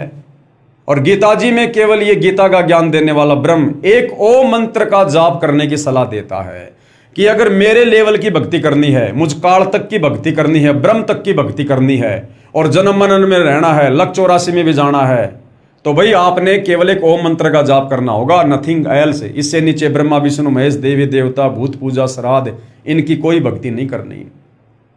और यदि तुझे पूर्ण मोक्ष वाली भक्ति करनी है, सदा सदा के लिए जन्म मरण के कष्ट से, लक 84 योनि की पीड़ाओं से, नरक से, तपस्या के कष्ट से बचना है, तो गीता ज्ञानदाता ब्रह्म गीता अध्याय 17 श्लोक 23 में कह रहा है ओम तत् सत इति निर्देश ब्रह्मण त्रिविध समर्थ है। कि ये 3 मंत्रों का जाप है जो पूर्ण ब्रह्म पूर्ण परमात्मा का जाप है। और उसके लिए गीता अध्याय 4 श्लोक 34 में कह रहा कि अर्जुन वो मंत्र मेरे पास नहीं है, वो कंप्लीट भक्ति मेरे पास नहीं है पूर्ण मोक्ष वाली। उसके लिए तू किसी तत्वदर्शी संत की खोज कर, तत्वदर्शी संत को भली भांति दंडोत प्रणाम कर, कपट छोड़कर सरलता पूर्वक व्यवहार करके उससे सवाल पूछ, तब वो तत्वज्ञानी महात्मा तुझे उस पूर्ण ज्ञान का उपदेश करेंगे। तो भाई और बहनों, गीता ज्ञानदाता पवित्र गीता जी अध्याय 8 श्लोक 13 में कह रहा कि भाई मेरा तो केवल एक ओम मंत्र का जाप है, जबकि आसाराम जी अपने भक्तों के आगे 6 मंत्र रख रहे हैं कि इनमें से कोई भी एक मंत्र ले लो और इसका जाप करो। इसका शब्दार्थ है कि गीता बोलने वाला ब्रह्म अर्थात काल कह रहा है कि माम ब्रह्म यानी मुझ ब्रह्म का तो इति मानी यह एक ओम एकाक्षरम यानी ओम एक अक्षर है, व्याहरण यानी उच्चारण करके, अनुस्मरण यानी सुमरण करने का, ये यानी जो साधक, तजन देहम यानी शरीर त्यागने तक अर्थात अंतिम श्वास तक, परियाति यानी सुमरण साधना करता है, स यानी वह साधक ही मेरे वाली, परमाम गतम यानी परम गति को याति यानी प्राप्त होता है। और इसकी काल की ब्रह्म की जो परम गति है ओम नाम की साधना से, वो क्या है? गीता अध्याय 8 श्लोक नंबर 16 में कहता है कि वो साधक ब्रह्म लोक में आ जाएगा, मेरे पास महास्वर्ग में आ जाएगा। लेकिन यहां पर अपना कर्म भोग के फिर वापस उसे लक 84 में नरक में और जन्म और मरण के कष्ट में जाना ही पड़ेगा। भावार्थ है कि श्री कृष्ण जी के शरीर में प्रेतवत प्रवेश करके ब्रह्म अर्थात 1000 भुजा वाला ज्योति निरंजन काल कह रहा है कि मुझ ब्रह्म की साधना केवल एक ओम नाम से मृत्यु पर्यंत करने वाले साधक को मुझसे मिलने वाला लाभ प्राप्त होता है।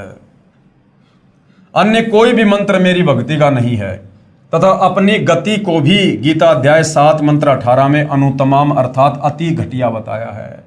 गीता जी अध्याय 7 श्लोक नंबर 18 में ओम नाम की साधना को भी ये काल कह रहा है कि ये घटिया है, यानी पूर्ण मोक्ष मेरे ओम नाम की भक्ति से भी नहीं है।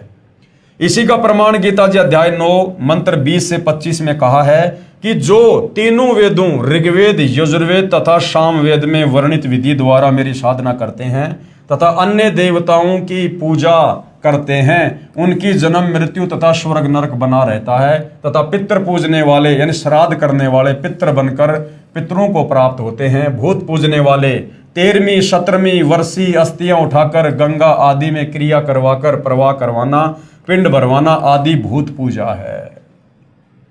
तो भाई और बहनों देख लो, तत्व ज्ञान के अभाव में सदियों से आप और हमारे ये तत्व ज्ञानहीन नादान धर्मगुरु आप और हमारे से भूत पूजा ही करवा रहे थे और हमारे पूर्वजों से शास्त्र विरुद्ध साधना करवाकर उनको भूत योनियों में डलवा दिया और पीछे से उन पूर्वजों के श्राद्ध निकलवा कर हमसे भी जो है भूत पूजा पितृ पूजा करवाई जा रही थी।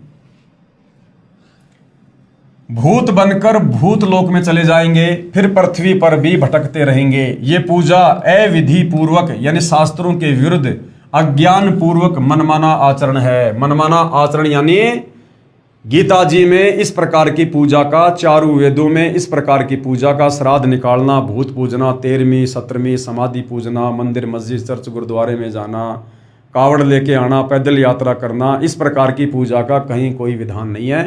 सीधा सीधा ये काल कह रहा कि मेरी तो एक ओम नाम की साधना है, उसको अंतिम श्वास तक जो जाप करता है वो मेरे ब्रह्मलोक में आता है और ब्रह्मलोक में ओम नाम की साधना का फल भोग कर फिर वापस वो गधा कुत्ता सुअर भी बनता है। इसलिए व्यर्थ है प्रमाण गीता अध्याय 16 श्लोक 23 और 24 में। विशेष यहाँ चौथे अर्थर्वेद का विवरण इसलिए नहीं है कि इसमें पूजा विधि कम तथा सृष्टि रचना अधिक है। चौथा जो वेद है अर्थर्वेद, उसमें सृष्टि रचना का ज्ञान ज्यादा है, धर्म कर्म की जानकारी कम है।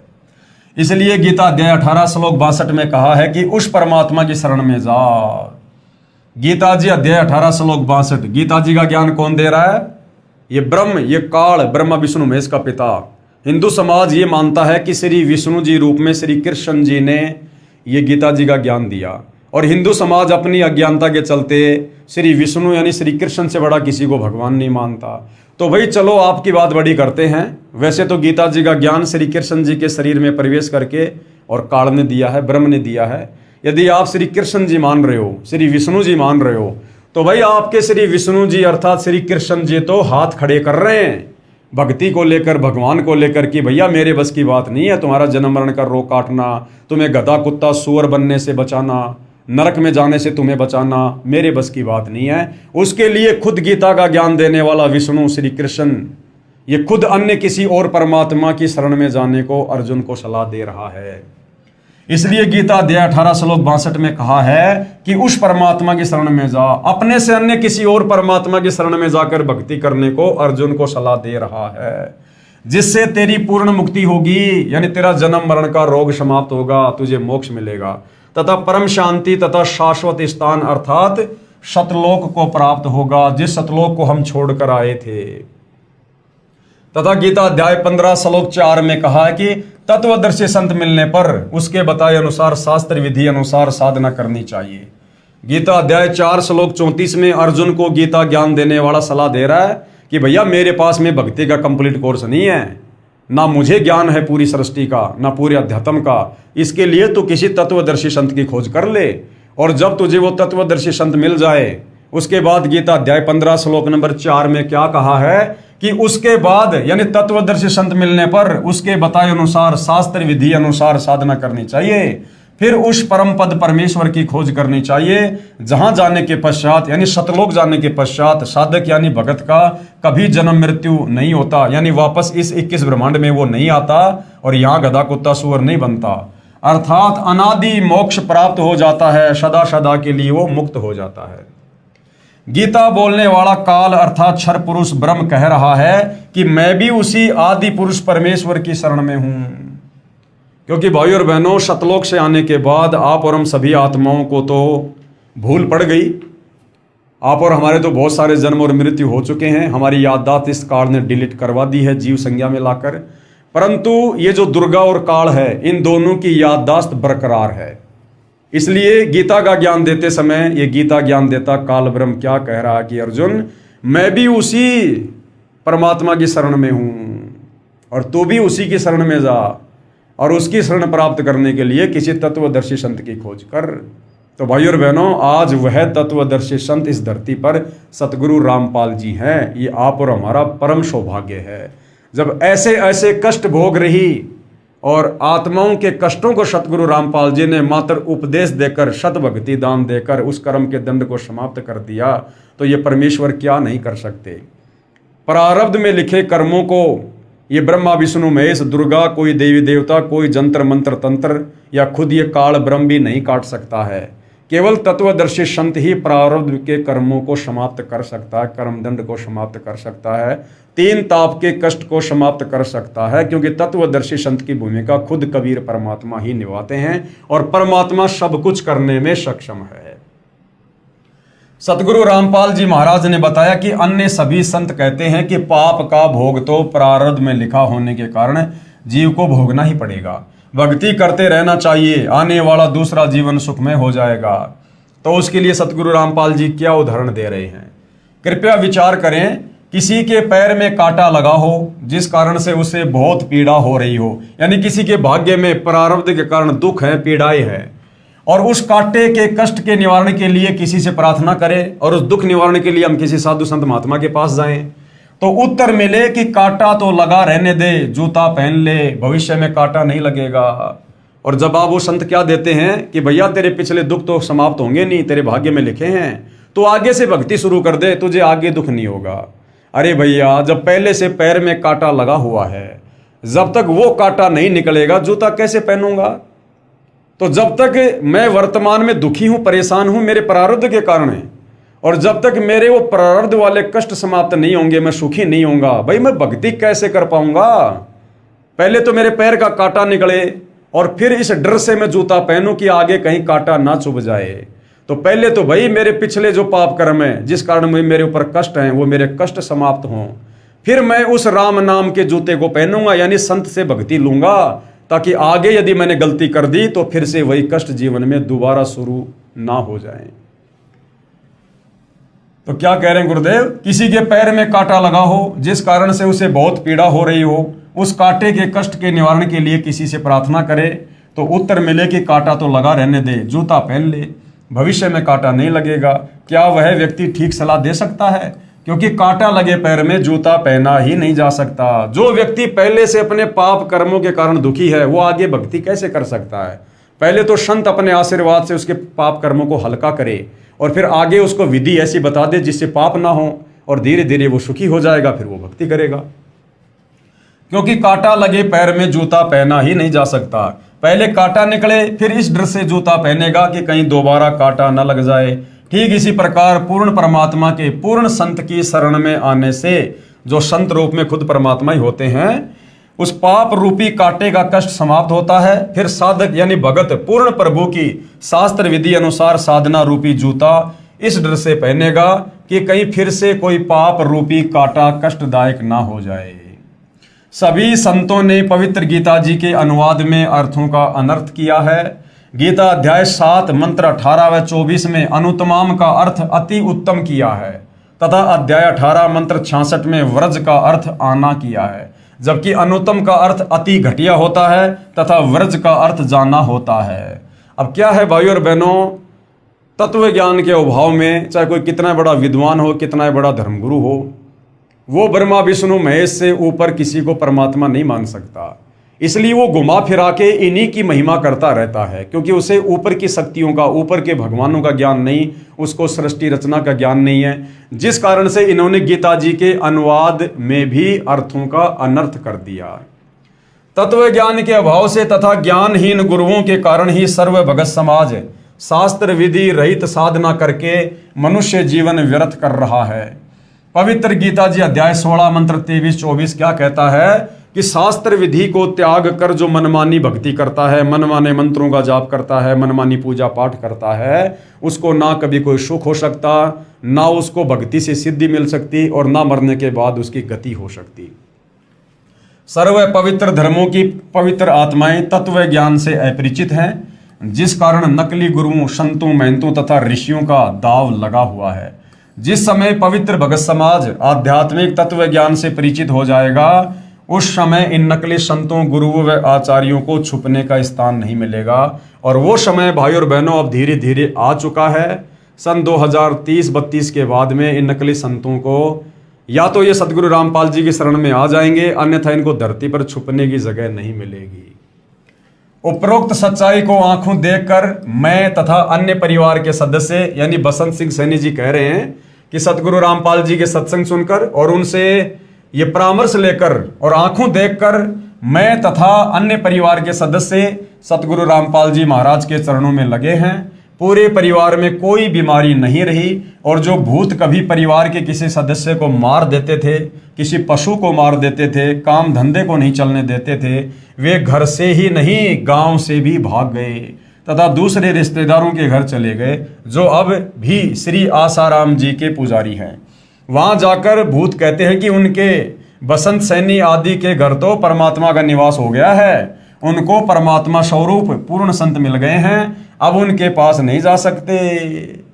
जिस प्रकार आपके घर में बहुत ज़्यादा मच्छर हैं और आप मार्केट से ऑल आउट खरीद के लाते हो और अपने घर पर लगा देते हो, तो आपके घर से तो मच्छर भाग जाएंगे, फिर वो आड़ोसी पाड़ोसियों के घर में घुसेंगे। इस प्रकार बसंत सैनी ने सतगुरु रामपाल जी का भक्ति रूपी ऑल आउट नाम उपदेश लेकर अपने घर पर लगा लिया, यानी परमात्मा को विराजमान कर लिया। अब जिस घर में समर्थ शक्ति बैठी है वहां पर भूत प्रेत क्या कर सकते हैं? उन्होंने मजबूरीवश वो घर छोड़ना पड़ेगा, और फिर छोड़ेंगे तो क्या करेंगे? आड़ोसी पाड़ोसी रिश्तेदारों के जाएंगे वो। हम उनके पास नहीं जा सकते। वो भूत क्या कहते हैं? हम उनके पास नहीं जा सकते। सतगुरु रामपाल जी से उपदेश के पश्चात हम पूरी तरह से स्वस्थ व सुखी जीवन जी रहे हैं। हमारे परिवार व रिश्तेदारों के लगभग 200 सदस्यों ने सतगुरु रामपाल जी महाराज का उपदेश प्राप्त कर लिया है। जो पहले श्री आसाराम जी महाराज के शिष्य थे, अब सतगुरु रामपाल जी के द्वारा बताए तत्व ज्ञान को समझकर लगभग 10,000 श्री आसाराम जी के शिष्य भी सतगुरु रामपाल जी महाराज की शरण में आ चुके हैं, और आने वाले समय में सारे के सारे ही आएंगे। जितने भी संतों की संगत है, यदि वो आने वाले युग परिवर्तन के दौर में जीवित रहे, तो सतगुरु रामपाल जी के अलावा दूसरा कोई ठिकाना भक्ति का नहीं होगा। वे भी मेरे की तरह पश्चाताप कर रहे हैं। मेरी भगत समाज से प्रार्थना है, बसंत सैनी जी कह रहे हैं कि मेरी भगत समाज से प्रार्थना है, भगत समाज यानी परमात्मा चाहने वाली आत्माएं जो अन्य नकली साधु संत महात्माओं के चक्कर में फंसी हुई हैं, उनसे प्रार्थना है कि जिनको भी परमात्मा पाने की तड़फ है, तलाश है, कृपया परमात्मा स्वरूप पूर्ण सतगुरु रामपाल जी महाराज के चरणों में आकर अपने जीवन को सुखी बनाएं तथा परमात्मा को प्राप्त करें। भगत बसंत दास, ये उनके मोबाइल नंबर हैं, फिलहाल चालू हैं या बंद हैं, ये आप जी फ़ोन करके यदि आपको किसी प्रकार की शंका हो, आपको लगे कि ये बनावटी कहानी है, ऐसा नहीं हो सकता, तो अपनी शंका निवारण के लिए आप जी यदि ये नंबर चालू है तो आप इस पर कॉल करके समाधान प्राप्त कर सकते हैं। उसके बाद एक और भगत आत्मा की आत्मकथा है, अद्भुत करिश्मा। पूजनीय गुरुदेव जी दंडवत प्रणाम।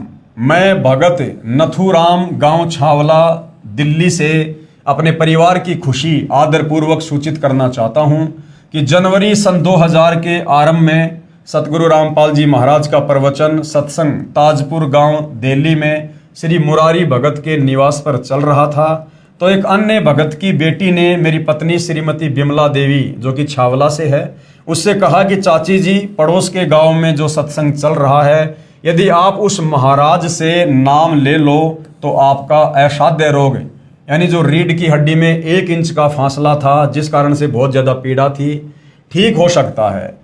तो मेरी पत्नी ने उस लड़की से कहा कि all India medical institute of research centre of science Delhi में जिसका 2.5 वर्ष इलाज चलकर असफल हो चुका हो, तो उस एक नाम या शब्द में कौन सी शक्ति है जो मेरा असाध्य रोग ठीक हो जाएगा।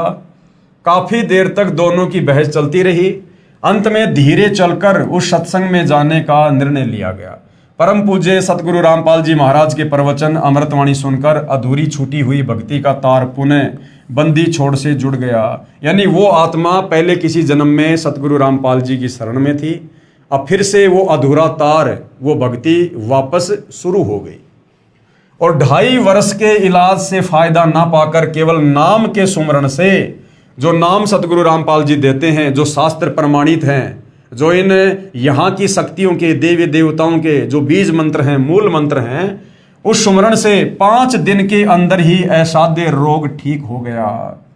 इससे पूर्व डॉक्टरों ने उनको बैठने व खड़ा होने की सख्त मनाही की थी, जो आज भी ट्रीटमेंट स्लिप पर लिखा है, तथा वह 1 इंच के फासले के एक्सरे भी मौजूद हैं। सबसे बड़ी समस्या मेरी पत्नी को ये थी कि उनसे बैठकर पाखाना नहीं किया जाता था, यानी बैठकर वो फ्रेश नहीं हो सकती थी, और हाथ धोने के समय तो 10-15 मिनट रोना पड़ता था क्योंकि ज़्यादा झुकने पर ज़्यादा दर्द होता था। अब वह परम पूजनीय सतगुरु रामपाल जी महाराज जी के आशीर्वाद से 50 किलो के गट्ठर वजन अपने आप उठा सकती है और पूर्ण स्वस्थ है। मेरी सर्व पाठकों से प्रार्थना है कि परमेश्वर तुल्य, यानी साक्षात परमेश्वर ही सतगुरु रामपाल जी महाराज, जो कबीर देव, कबीर परमेश्वर जी के पूर्ण कृपया पात्र है, यानी स्वयं ही परमात्मा धरती पर संत रूप में प्रकट हैं, उनसे शीघ्रातिशीघ्र मुफ्त में नाम प्राप्त करके सपरिवार कल्याण करवाएं तथा पूर्ण मोक्ष तथा सतलोक की प्राप्ति करें। तो भाइयों और बहनों, ये कथाएं सत्य हैं, ये उन भगत आत्माओं की आत्म कथा है, ये उनके दिल की गहराई से, उनके मुख से निकले शब्द हैं जो सतगुरु रामपाल जी से उपदेश प्राप्त करके, लाभ प्राप्त करके, और जो उन्होंने अपने अनुभव आप जियों के सामने व्यक्त किए हैं। और ये आपको इसलिए सुनाए जाते हैं कि आप लोगों को विश्वास हो कि वास्तव में जो परमात्मा कर सकता है वो विज्ञान नहीं कर सकती। जो परमात्मा कर सकता है वो इस 21 ब्रह्मांड की सुप्रीम पावर, यानी ब्रह्मा विष्णु महेश से ऊपर दुर्गा और काल यानी ब्रह्म भी नहीं कर सकते। हमारे प्रारब्ध के उन कर्मों को जिनके चलते हमारे ऊपर कष्ट आते हैं, आपत्तियां आती हैं, भूत प्रेत से बाधित होते हैं, तीनों ताप के कष्टों से बाधित होते हैं, उनको केवल परम संत ही काट सकता है, दूसरा कोई विकल्प, कोई ऑप्शन नहीं होता है। तो भाई और बहन, समझदार व्यक्ति तो इन कथाओं को सुनकर, सृष्टि रचना को सुनकर, सतगुरु रामपाल जी के शास्त्र अनुकूल सत्संग सुनकर अति शीघ्र उनकी शरण ग्रहण कर लेते हैं। और बाकी भाई आना तो देखो आज ना कल इन्हीं की शरण में आना पड़ेगा, दूसरा कोई विकल्प नहीं है। आने वाले समय में ये तुम्हारी विज्ञान भी फेल होने वाली है, ये तुम्हारे डॉक्टर भी फेल होने वाले हैं, इनका ट्रीटमेंट भी फेल होने वाला है। क्योंकि डॉक्टर केवल शरीर के रोगों का इलाज कर सकता है, परंतु वर्तमान में जो शरीर पर रोग लग रहे हैं, जो असाध्य बीमारियां लोगों को हो रही हैं, ये उनके कर्मों के चलते हो रही हैं, उनके प्रारब्ध के कर्मों के कारण हैं। तो प्रारब्ध के कर्मों के चलते शरीर पर जो कष्ट आ रहे हैं, उसको डॉक्टर नहीं बल्कि आध्यात्मिक डॉक्टर यानी पूर्ण संत ही काट सकता है, अपनी भक्ति से, अपने आशीर्वाद से। दूसरा कोई तरीका नहीं है। तो भाइयों और बहनों, पवित्र पुस्तक ज्ञान गंगा के ऊपर बन रहे वीडियो में आज हमारा ये 19वें नंबर का वीडियो था। और प्रत्येक वीडियो से हमें अध्यात्म के विषय में बहुत गहरी गहरी जानकारियां प्राप्त हो रही है, जिससे हमारा विश्वास बढ़ रहा है और भक्ति करने में हमारी रुचि बढ़ रही है। इसी प्रकार हम आगे बढ़ते रहेंगे, परमेश्वर की महिमा करते रहेंगे। आप भाई बहनों को जो भक्ति और भगवान से कोसों दूर बैठे हैं, आप तक ये संदेशा पहुंचाते रहेंगे। तो आज के वीडियो में केवल इतना ही। कल परमेश्वर के आशीर्वाद से आपकी सेवा में फिर हाजिर होंगे। तब तक पूज्य गुरुदेव भगवान हम सबको आशीर्वाद दे, आज्ञा दे, सद्बुद्धि दे, हमारा मार्गदर्शन करें। बंदी छोड़ सतगुरु रामपाल जी परमेश्वर जी की जय हो।